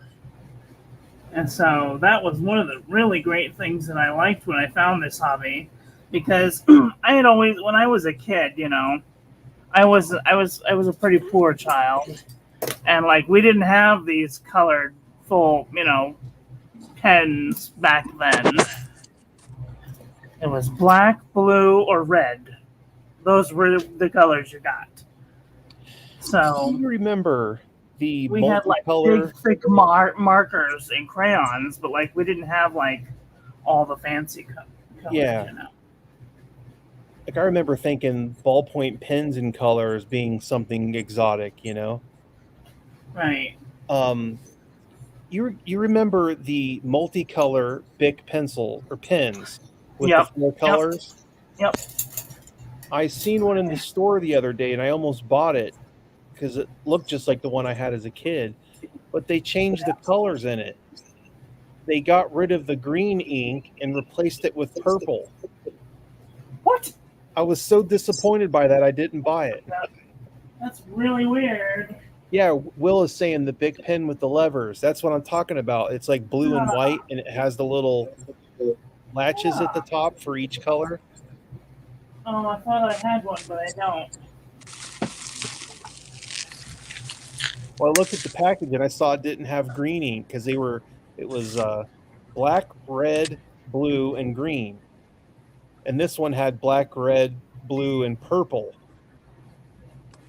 That's very strange. I know. I was like, I'm not nostalgic for this. I wanted greening, darn it.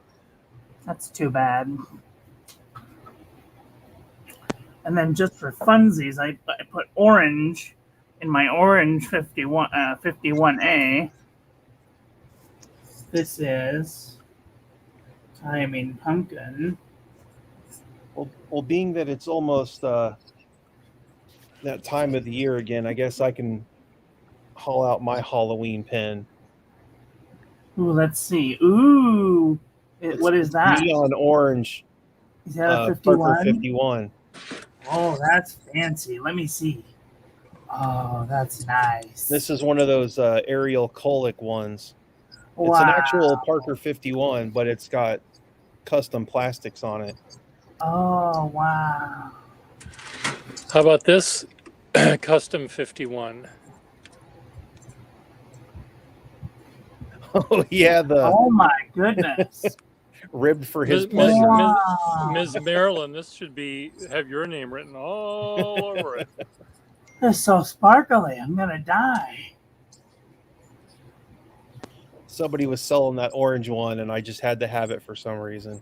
It's even got a little orange jewel on the top, which I thought was the coolest. Oh wow.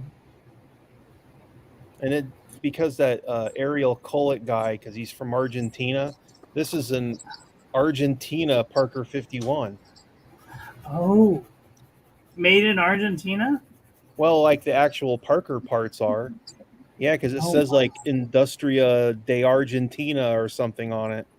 Oh wow. That's cool. Yeah, mine was probably like $7. Yeah, this one wasn't $7. Yeah. I think I paid The one- $160 for it. The first time because the one reason that I wanted this pen was because I was told that you could take them apart. You know, just like the other one that I bought didn't come apart, but this one comes apart. They So probably glued that other one together so it will never come apart. Exactly. So I was really shocked when I was like, yes, I can take it apart and clean it. Do you know if an actual Parker 51 nib will fit in that? I'm sure it should. It's almost the same size. It's tubular. I mean, I don't know why you would put one in there, but let's see. Oh, crap. Yeah, it looks just like a Parker 51 nib. Oh, crap. Don't fall off the table. There you go. Yep. Yeah, Frederick says he stopped making parts in 2015. Oh. Yeah. I got this one for like $7 from wish.com, or maybe even less. Yeah, I have 3 of the Ariel Colic Parker 51s. I have this orange one. I have an Aerometric one. It's transparent, but this one's like a slightly light blue color. Shut it's like up. water clear. That is so cool. And this one's the coolest one. This one's got a clear cap too. Oh, And wow. It's a vacuumatic. So you can actually see the little rubber Yeah. diaphragm thing in there. The only ones that I have are this one. I have this blue one that's kind of like the 51. That's a cool blue color. Isn't that nice? And then I got this ombre effect, but it has a normal number 5. Yeah, Nib. just like a normal open nib. And it's bent. Check this Aw. out. It's like really, really bent. Yeah, banana pin. It's so bent. Like, Oh, I have I was this. like, This is a Parker VS. It Yeah? looks like a 51, but it's oh yeah. and the feed on it is clear It's like acrylic. I was gonna say, it looks like a Sailor clear feed. Yeah, That's awesome. but those VSs are really cool pens. I sent Pierre these to look at. This one is a oops, Oh, it's piston. Yeah. piston, but it also has a locking bit so you can take the piston out, Well, that makes it easy for cleaning and everything. right? And then I also sent him this one, which is a Parker 51 lookalike, but this one has a pilot cartridge converter. a pilot style cartridge. Yeah, it is. That is weird. Isn't that weird?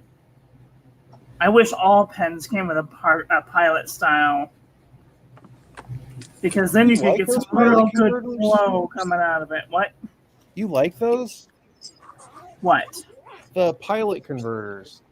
Well, I mean, if they came on like a normal pen and not like an international standard, then the flow Right. would be better. I mean, bigger hole, you know.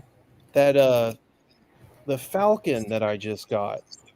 Yeah, It's got show me one of these the newer Yeah, pilot push Con button. 70 or whatever. I hate it. I don't just- mind it, honestly. It holds a lot of ink. The problem with those is like if you have to prime the feed for any reason, you can't just push the button because you'll squirt ink everywhere. Yeah, that's So true. I like the little converters because then I can just, twist out like a quarter of a bead of ink if I need Yeah, to. you do can so. dial out a little bit at a time. Right. That and I can eyedropper mine because it's plastic, but you can't do that with yours because you'll. Yeah, but I don't care. I'm not really into eyedropper. Here's my vanishing point. Ooh. Is it a And I matte? put one of these in it. Oh, a squeeze converter. Oh, Yeah, wow. the Con 20. Oh, wow. I like this so That's much cool. more than that cheesy plastic, the Con 40 or whatever. Right. I don't know. I think this works way better in a vanishing point, and it holds more ink. There's something different about the way that the vanishing point lets the ink come down more better than other pens. I just use the regular cartridge that came with it. Yeah, cartridges Put- are the next best thing. Put the little Right. bloop on it, the little silver bloop that came with it, and is yours matte or is it shiny? No, mine's Matte. the matte blue. It's almost a purple, but yeah, it's Right. blue and black. I don't like the metal grip section, the slick metal grip sections. They upset me. I have real problems with these Parker 51 lookalikes because I'll be writing or something and I'll notice my fingers starting to get closer and closer, and then soon I'm like off the nib and my fingers are all inky and That's the fun. same thing. A lot of pens like that. I like to have something, some sort of a grippiness to the section. But on Parker 51s, it's not a problem for some reason. Right. What are you playing with over there, Pierre? Yes. Well, I have these are the pens I was selecting for my top 3 pens for Apple Boom. Ooh, we get a preview. I was going to do while showing how much fun it is to collect Skylines, it would be the small demi size that's relatively rare. And then here's my 494 in smooth sterling. Wow. Sterling section, which is just really sweet. And then the other pen is which I have in this box that someone made me. Yeah, I was wondering what in the world that was. Well, it's the guy that collected tramp art, and he also made some, and he made this box for me to hold a pen. So here's this little carrying case for my Nassau Green Olive. Oh, And I Is don't that know. like a double jewel or? It's a double jewel one, and Wow. I wrote an article about pens that have names on them Mm-hmm. and how I really love uh, pens that have names, and I refer to the pens not by my Nassau Green 51 first year, whatever it is, double jewel. Mm. Like say, I'm using olive today, and everyone knows what that means. Yeah. So, Pen World Magazine. Oh, he ran away. I He's wrote probably that. going to find something. Oh, It here was he Oh, is. it was a double spread, and here was the oh illustration. wow. So it was Oh, that is cool. It's like they're building the Titanic. It's the christening of the olive, and see the Good Service Pen Company there, and here's Wow. the guy christening it, and then way in the back they're lowering the clip to be put on, and then olive is on the thing there. So, and this was twice the size of this. Otto Yang owns the original now, but I have a duplicate, and this was. I can send this to you if you want in an email, you guys, so you That can. is super cool. I love But that. so I described, which I can't see here. I said drawn by Fred Dulier and Kay Van Winkle. So those were two pens that I drew this with, and I referred to them. And then written by, text by Edward G. Otto, Captain Arnold K. Mully, and Pierre S. Gustafson.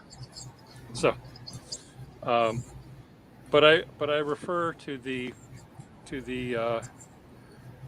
pens by their names that they have engraved on them. So, Well, you can be proud that you have completely cured me of my prejudice against personalized and engraved pens because I oh, love I them. didn't. Oh, good. I'm glad. I didn't realize that you had the disease. Yes, I did. I totally shunned them at first, and Hey, John. How are you? John now I Matthias. think it's almost cooler if they have personalizations. John is a Canadian illustrator who just entered the room. Oh, Oh, hello, John. You have another Canadian, another Canuck in the room. I think if he's still here. moose wrangling, maple syrup drinking, hockey playing.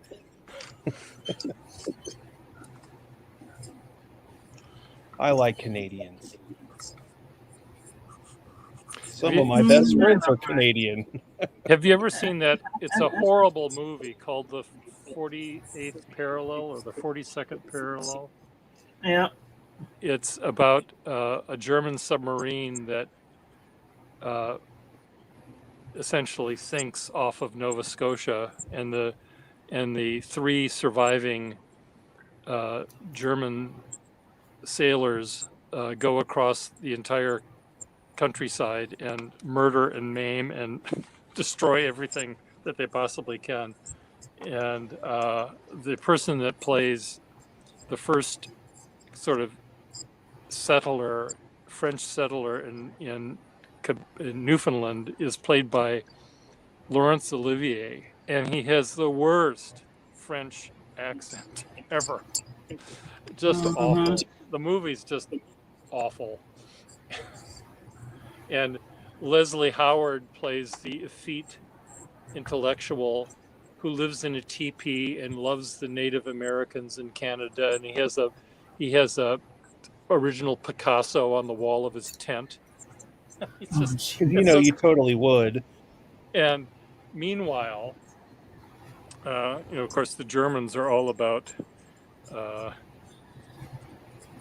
efficiency and the master race, and they kill anyone that they feel is horrible. Inferior, It's a very interesting movie called The 42nd Parallel, I think. Oh. I'm gonna have to look this up here. Because this is the sort of thing the internet was designed for.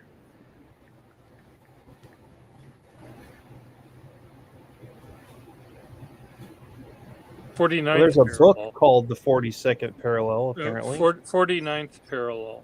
49th, okay. And it's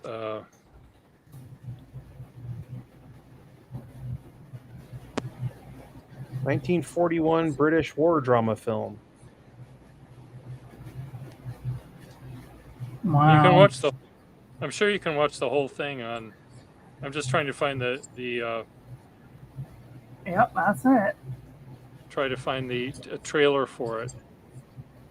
Is that it, Pierre? Yeah, Okay. I'll just see if this is the trailer. You could probably watch it on the internet somewhere. Well, it's you can watch it on YouTube. Let's see. Here we go. There we go. This is what we should do sometime. Find one of these like public domain type movies, and we could have a Oh, you can watch all of these on many fountain of pen them on movie YouTube. night or something on one of these streams. Yeah. Y'all watch some weird movie.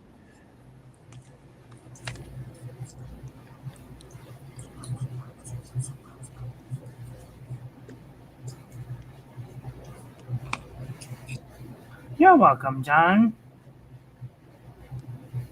I just found out that we had home guards for World War I in case of German invasion. Ironically, some of them used Mauser rifles. Yeah.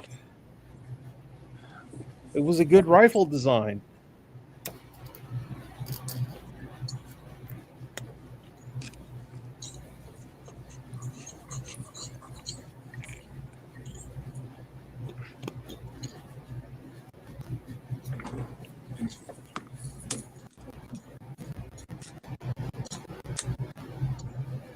As everyone is studiously doodling, drawing,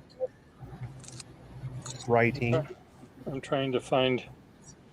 What was I going to show you? I forget. I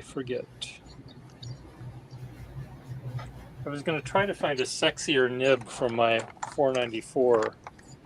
That's what I was going to try to do. From my Apple Boom profile and Courage.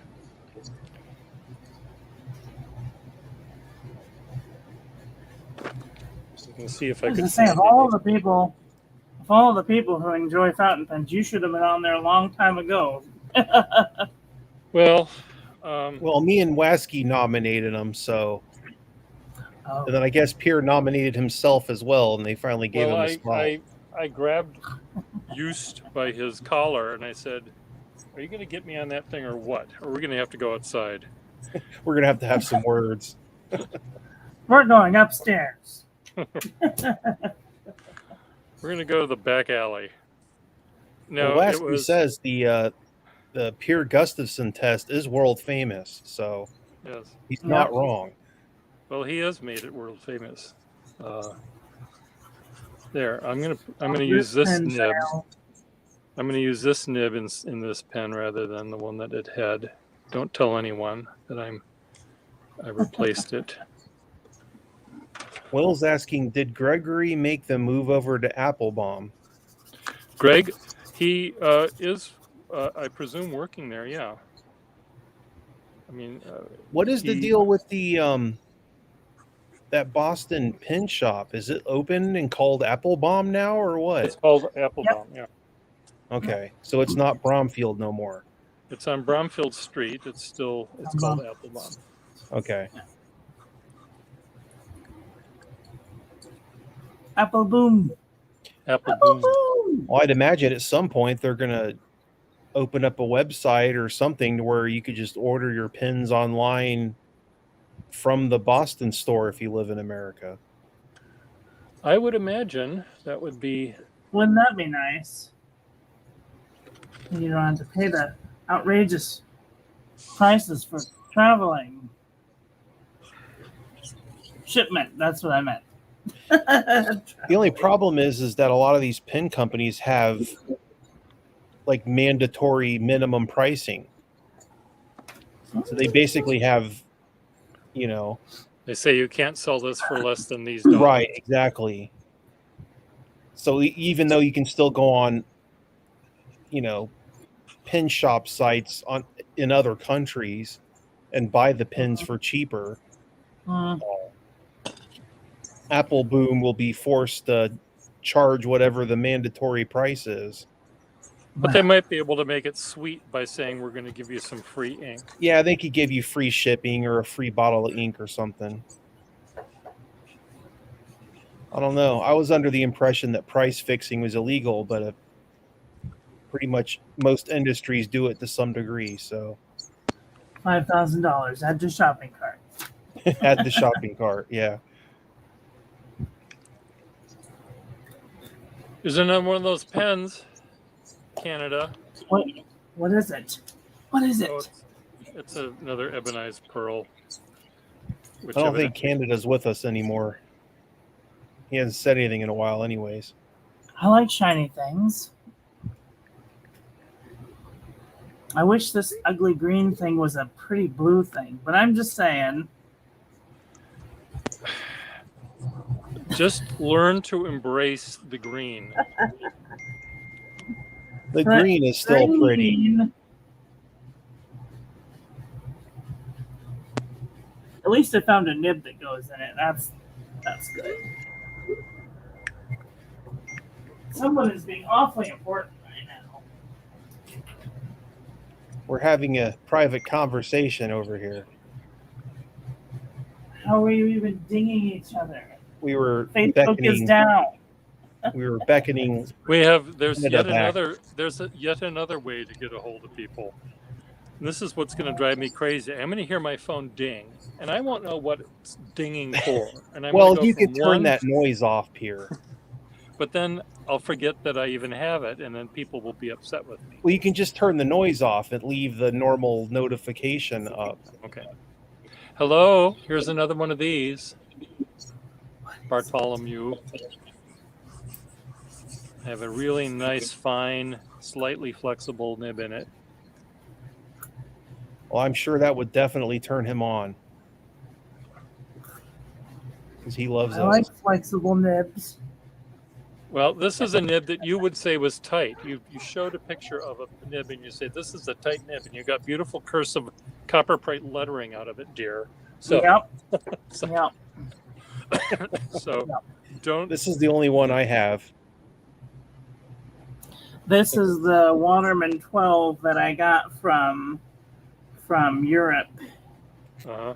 You can't even see it because it's so dark. Oh, I remember when you got that, Marilyn. This is Boinga Boinga, Oh, yeah. and this is another Waterman 12. This one's a striated or fishboned 12. See, it's got weird little stripe. It's got like, what are they called? Chasing? Volkswagen V's on it. Now, don't go away, Bartholomew. See, this one says, am I upside down? I can't tell. It says, Of all the pins I have, I don't have a single eyedropper pin. shut up. I don't have they any are safety bad. pins either. I love them. This is a Waterman 12. Why isn't it letting me have some? Oh, can't I see think it the now. sack in this thing's a little... There. 12.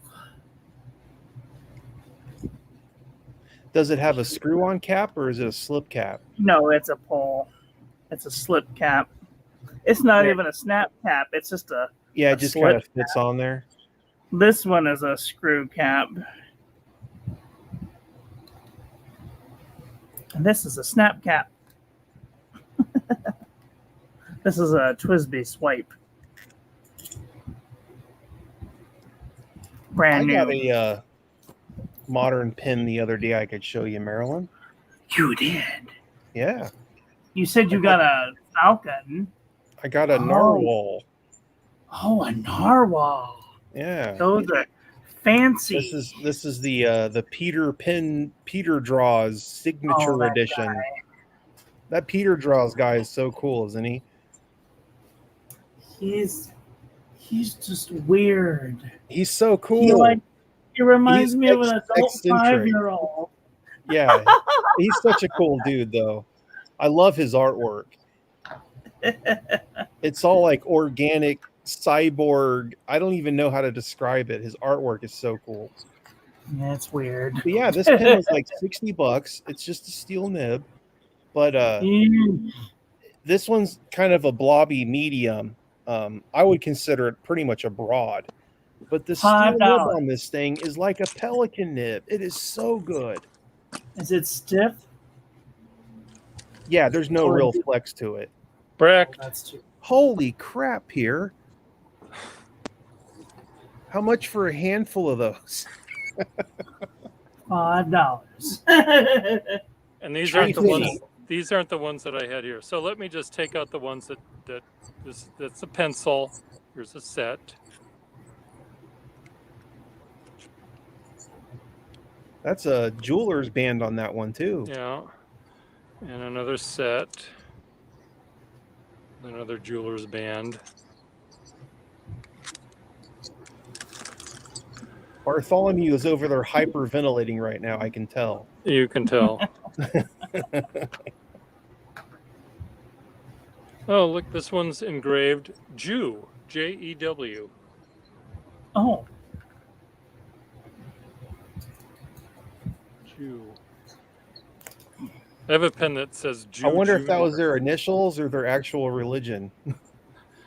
I have another one that says Jew Junior, which I thought, Jew Jr.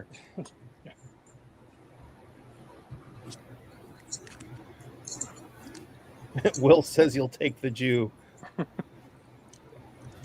Oh, Will says Will loves Peter draws too. His artwork goes from industrial to making a dragon. I'm just not a fan. I guess I'm just not a fan. You Of like Peter Peter draws? draws, right, Peter? You sent him some pins once. I did. I sent him. Yeah, his well, this first- is the his- Peter Draws I pin. I created a monster in a way. I sent him his first vintage pen, Yeah. and I mean that's how I met Russell, was through that. Right. channel. So Well, I bought his signature pen. oh, okay. And where did that come? I mean, who made that? Who makes that? This pen's called a narwhal, and this is like a Peter Draws collaboration with narwhal pens. Oh, okay. So they made like a limited edition or whatever, like of 1,000 pins, and this is pin number 65. Oh, nice. Yeah, it was like $60. It's a really good pen. I was very impressed with it. Cool. Here's a really fine, slender, thin, ebonized pearl. Just so you can like it for that Draw. reason on top of it. Will's asking if it's an eyedropper. No, this one's it's a piston. Got a little piston knob here. I have so many like that. I have this Noodler's pen. Which Oh is- fuck! Look at this. God damn it! I didn't even know I had this. What is that? You won't be able to tell on this shitty service, so I have to take a Oh. picture and show it to you. Send it to you privately. I mean, This is a Wingsung. Did I forget that I owned this pen? I mean, I often do this. I often forget I own things because I This have does not so surprise many. me. I'm You have, getting like, close to that 5,000 point myself, but Okay, you're getting it in your whatever this app is called. Signal. Open. Okay, I don't. How do I Open get to the? Sesame. Huh? It's Open Sesame. I know it's Open Sesame, but I don't know how I can. It only shows me. I want to see all the pictures. How come I can't access the pictures? I guess I have to take another one.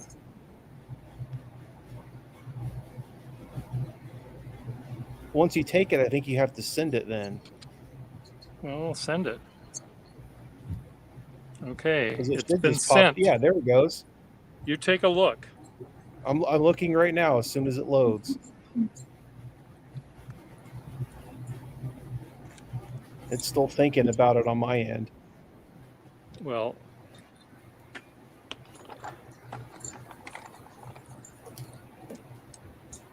Oh, we have someone else in chat now. Great to see you guys. Carson.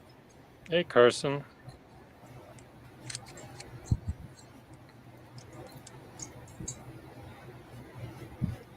Who's saying what? Have you seen it yet, Mitch? FX Techno? No, it's still spinning there, trying to load. Sake.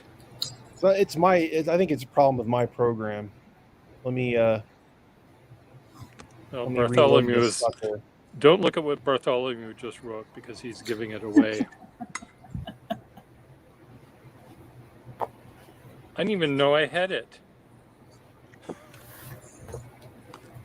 Now my computer wants to update everything in the middle of all this.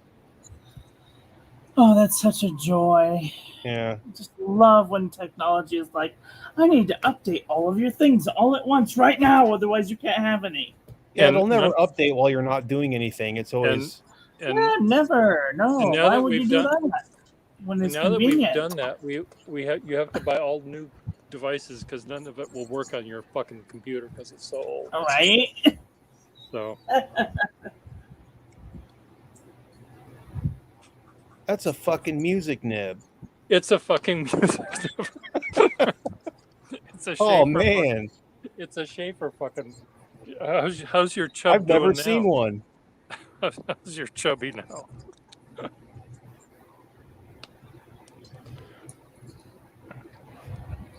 That's pretty awesome, though. I will admit that freely. I will see if I'll see if I can show it on camera so that people can see it here. That's a very, very gnarly nib to have on a pin like that. Is that a 3-time music? 3-time It's a music nib on a Schaefer. 3-time music nib. Wow. It's That's gotta be rare. It looks pretty straight across, not oblique. Wow. I was thinking thoughts about getting one of those Noodlers triple tail pens. Yeah, those are But- kind of the same thing. Right. But the music nibs on the older pens are so much better. Is Mitch? so Are you much more swiveling? expensive. Yeah, swiveling in the middle. Right, yeah. Just a little bit. I don't even quite know what that even means, but I'm just using my imagination on that We're one. just assuming that it means something dirty. Right. It's something Because, as dirty, you I would know, imagine. If we don't get into the gutter, we will eventually get in the gutter. So, That's part of the fun, though. being in the gutter. We're all adults here, I think.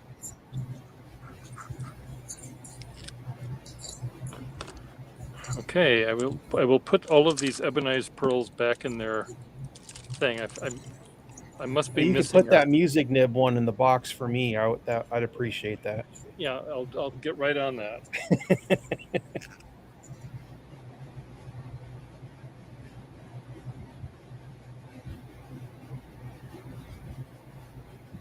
What in the hell is the matter with this damn nib? It's not letting me have some when I want it.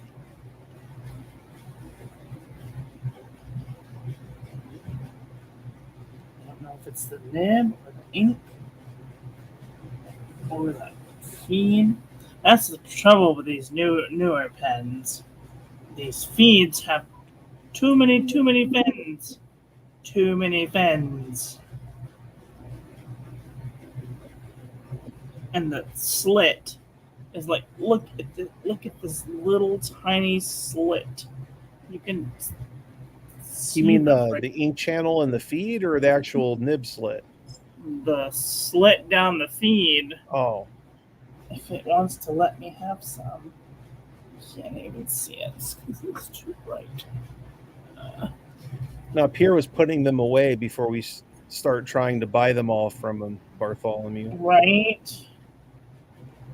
The slit on this is like one little tiny hair wide. can't even see it. Well, the problem with a lot of these modern pens is they have plastic feeds, and plastic is pretty much the worst material you can make a feed out of for a fountain Well, I pen. wouldn't say the worst, but it's pretty bad. It's the worst because plastic is literally hydrophobic. It repels liquids. Right. Therefore, naturally. it's not supposed to. It's- It's not supposed to stick. It's supposed to slide across. Right. Good. It's because plastic's made from oil, obviously. So what they have to do after they manufacture a plastic feed is they have to put it through a process where they acid etch it.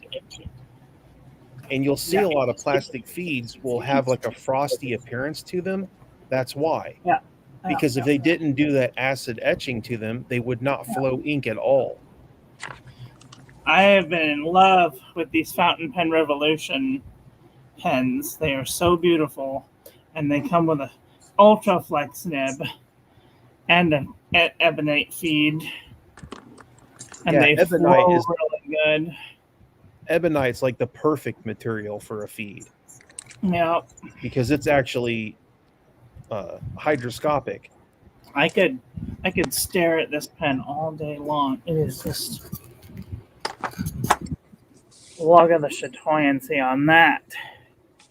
Oh, it's I am a fantastic. fucking Cool. tease. I am a fucking tease, Will. You got that right. And I was so happy with this one. I got another one in purple. I like the purple better than the blue myself. Yeah. It's gorgeous. And then I had to have a white one because I thought it would be cool to have a white one. No, big mistake. First ink I put in it was a red ink. It turned it pink, so I had to bleach it. Now I can't get the piston to move. Oh, you, So now maybe it's just it, an eyedropper pen. did it damage the seal or something on the piston? Yeah. Oh, Oh well. It's a fine eyedropper though. And this is a Moonman T1. It's another piston pen with a number 6 nib. I have a lot of piston pens. I only have one Moonman pen. It's clear and it's like a little pocket pen. Oh, It's like a Moonman cool. Mini or something. I can't remember the name of it. right. This is my other Noodler's pen. It's a gray one. Kind of like the This one looks purple one. purple to me too. Yeah. It's like a murky gray color. You keep talking about chatoyancy. Oh, you can't I get more love the chatoyant than vintage celluloid. Oh, so jealous. Someone's getting wiggly in the middle over there. Yeah, I could, I'm getting mine wiggly. red. Oh, I want the blue one. I want the blue sparkly one. I don't. They didn't make a. The only blue Schaefers they made were these. Well, No, they they made the made blue. They made the blue one that looks sort of like pearl and black. Oh, did they? well. Let me show you. Do I have to get it out for you? One of the rare Well, it's fountain pen show and tell, so sure. Out.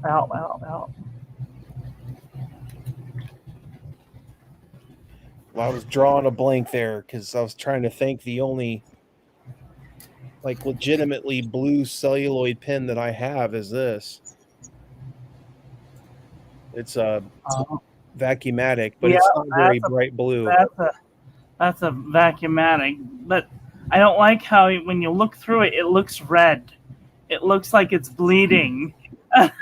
That's because this one, it's ambered real bad. Oh, They're actually supposed to look like this. yeah. I wanted a desk pen. I wanted a Vacuumatic desk pen in blue, but they don't come in blue. Lame. Oh, Oh yeah, the one. So Those must be pretty. really super hard to find because I never see those. But they're like the size of my thumb. They're like itty bitty. Yeah, those are tiny. And I've It's got super cute, two. though. Oh my And god. so I'm greedy. I can make earrings out of them, or bookends, or cause people to get wiggly in the middle.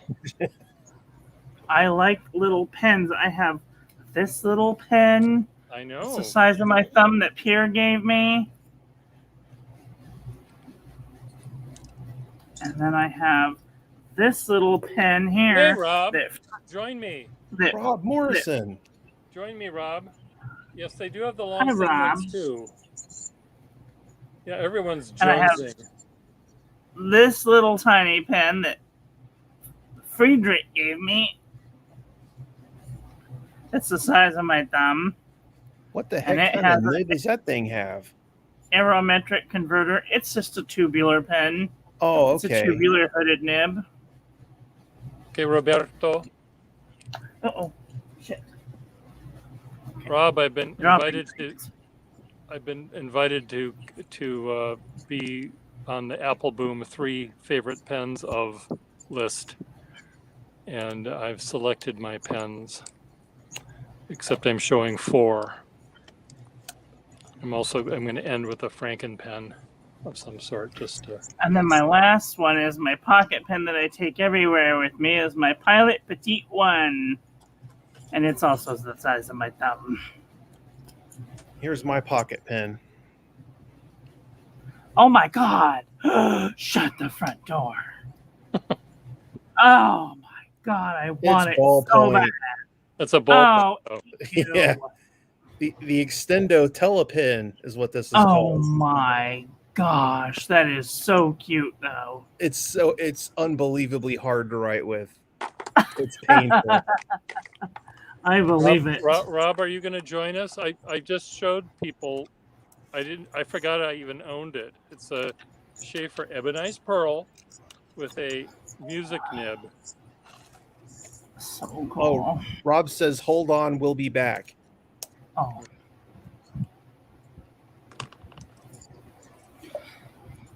Yep, I really like this Pilot Petite One. It is like the cheapest pen that I have, and I can stick it in my pocket, and I don't have to be afraid if it's gonna leak.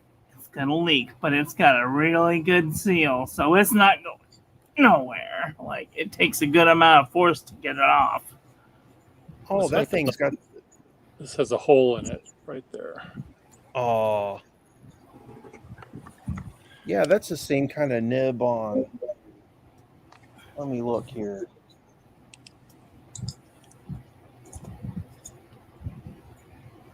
Pearlized It's Ebon. like this- Yep, that's the one. It's the same nib.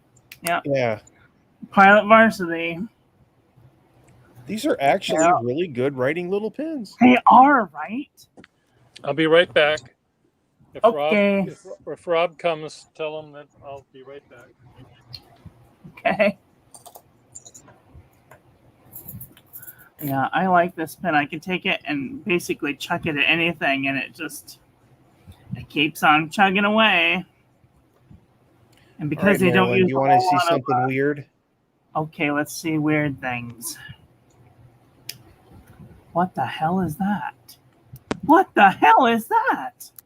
Okay, now you would think, Is it a okay, ballpoint pen? it's just a ballpoint pen, right? Oh, It's no. not.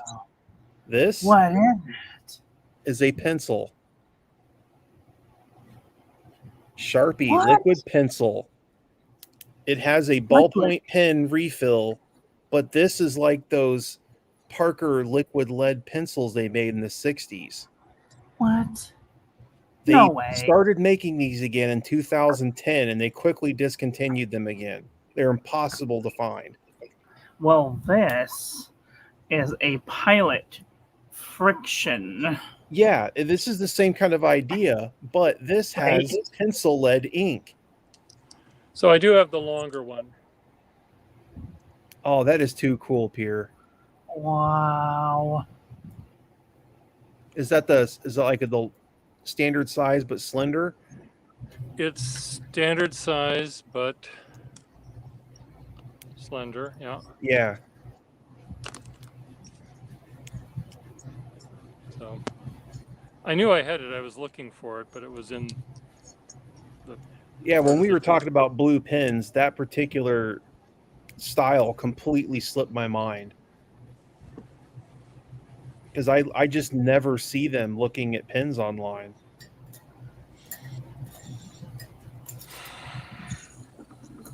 Everybody knows what this is.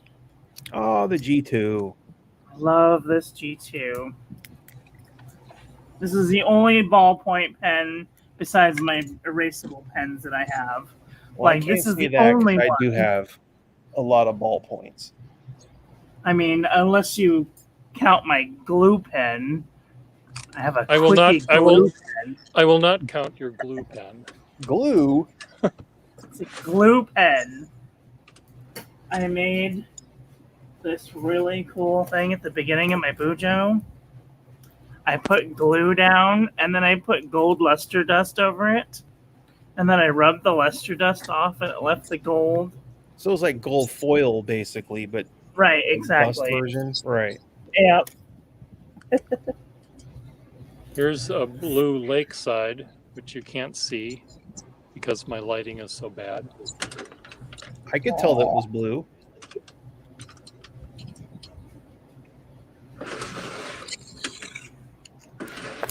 I do like the I do like the Conklin blue. The Conklin blue. I've got, well, here I have one of the pens, desk pens, that's in that color. Yeah, that is a really nice blue color. I have this orange and blue one. Oh gosh, Marilyn, that's terrible. Yeah. That is pretty bad. You will never guess how much I got this Conklin for. Take a wild 50 guess. cents, I'm hoping. Well, a little, slightly more than 50 cents. Here's Rob. Rob is joining us. Oh, wow. 50 cents, I'm hoping. Hello, Rob. Well, a little, slightly more than 50 cents. Here's Rob. Rob is joining Oh, us. we got it. YouTube Hello, Rob. tab. Rob, you have to turn off the YouTube and just use Hello. the browser from Safari so you don't have an echo. Did I do that? I think I did it successfully. Did I Yeah. do that? Okay. Yeah, here- it stopped that going. So I did find, Rob, the long, slender version. Did it stop? It has stopped, yes.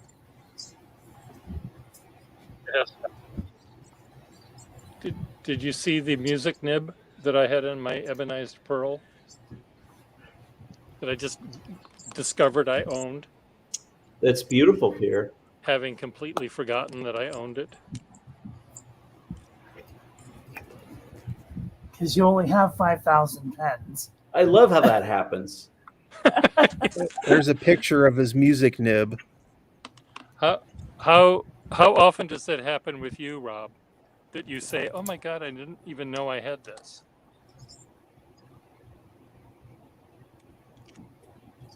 What? How often does it happen that you find a pen that you forgot you owned? It never happens to me. I just like when it happens to you.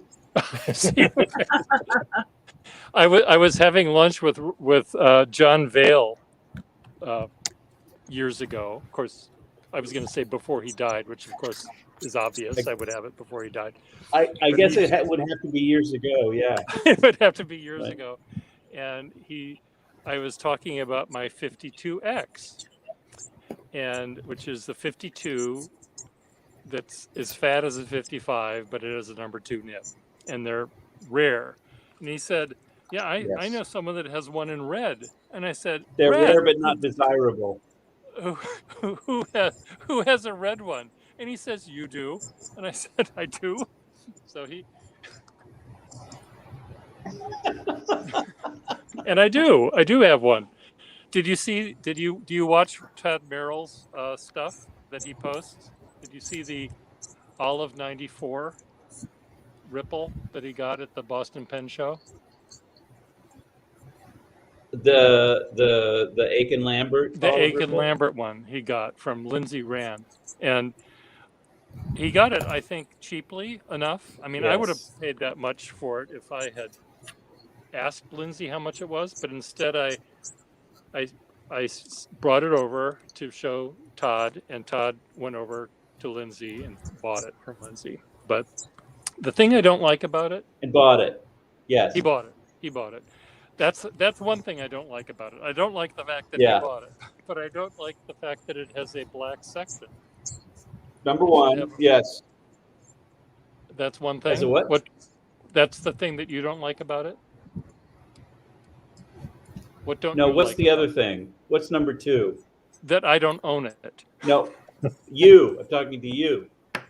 You're talking to me? Oh, There so number one, that he bought it, and number two, that you don't own it. and number 3 that it has a black section. Somehow it looks like it should have a black section. I mean a olive section. I think I may be paying. Huh? What? Rob? Wait, what? It has a black section instead of an olive. It doesn't have section. a. It doesn't have an olive section. It does not have an olive section. So the little Oh, what thieves kind of that- section does it have? It has a black one. So the thieves that went into the Waterman Company to get the barrel to steal it, that forgot to get the section. They forgot to go to the section department. Yes. So anyway, I do. What do you have? So is it What do you- black? What? Rob? Did he freeze? I think Oh, he has Rob. Is the section black? The section Yes. is black. Yes. Okay. What pens do you have that we all want? How many Schaefer music nibs do you have?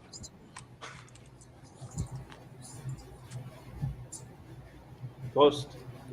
Don't Prost. Okay. That explains everything. Are you in Kansas or Say in that again North- here. What pens can you show us that you can I'm in. make us jealous and envious about your pens you have on your desk? I don't think he can hear us well. I think his audio is super I'm in- delayed or something. I'm in Dijon, France, and I Oh, don't have any pens that I can make you jealous. well, you're in Dijon, France. So I guess that's all I need to know. What is that? A Waterman number 7. What kind of nib does it have? Pink, I suppose. Pink, of course. It's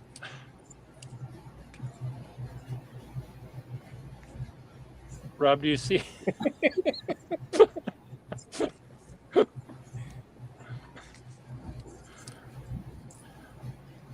On a scale of 1 to 10, how much do I hate you, Rob?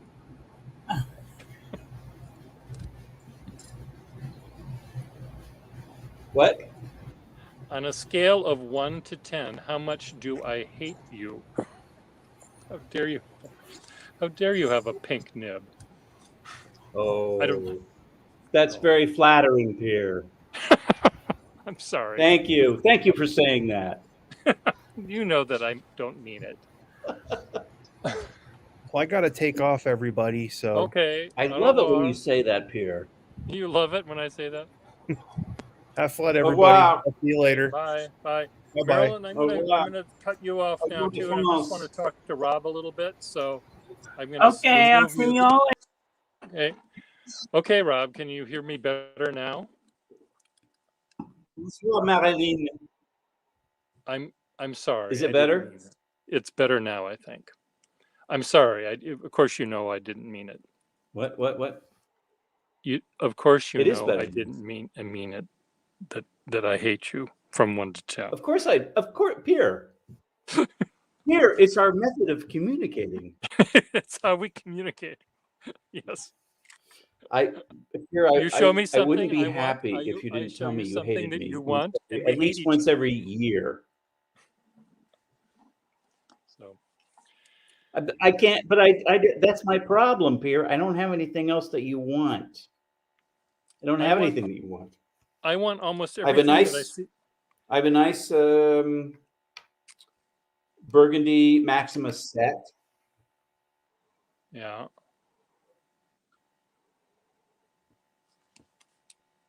Lovely. Pas mal, Pas mal. mais But- c'est une plume oblique. Oh. Bellissima, Mo. Me. I mean, that's why I like it. I don't Yeah. know. Good. I don't know if I have a nice 58 Ripple. Oh, okay. Lovely. I mean, you know, it's nice because it has a typical fine, slightly flexible nib, so it's fun. Yeah. Ah.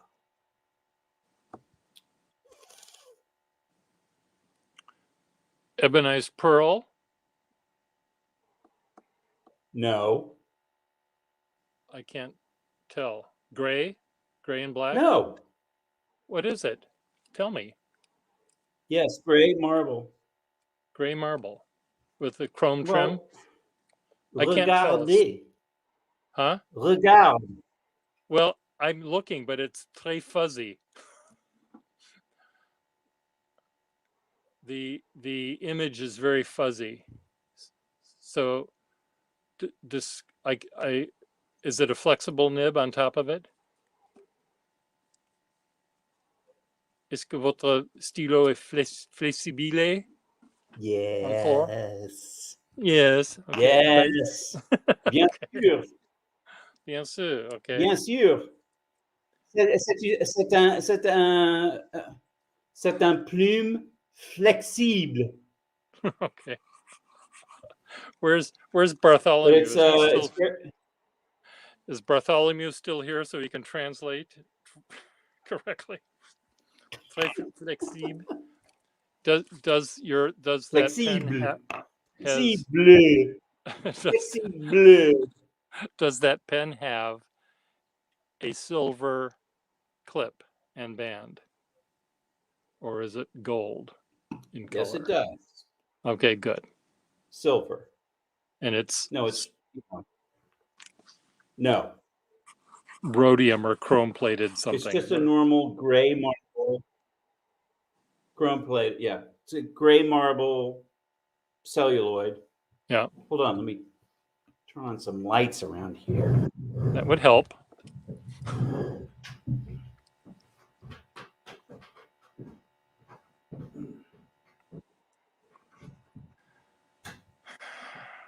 Is that better? A little bit. I'm sorry, I have my laptop with the nostril. I have my laptop with the nostril cam. Oh, okay.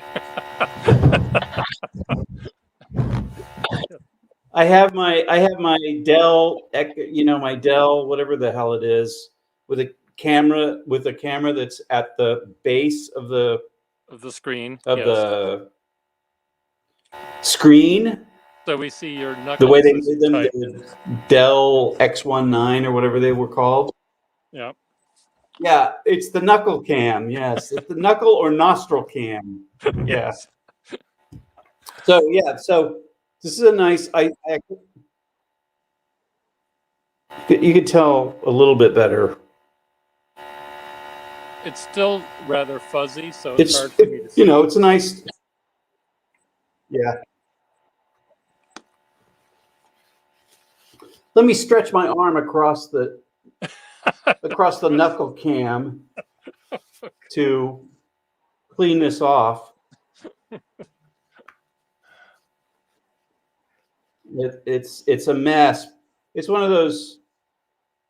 It's one of those Schaefer sections that's just makes a mess. It Yeah. leaks ink out of the base between Yeah. where the section meets the feed. Yeah. Awful. Rob, my stream here might die at any moment. It does it often, and I'm at 17%. So I probably should stop this now so it saves the recording. But how long are you in France?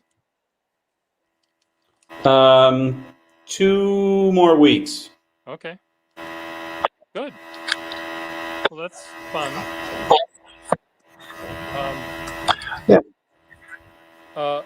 I'm going to talk to you later, and I'm going to hang up now. So it was good talking to you.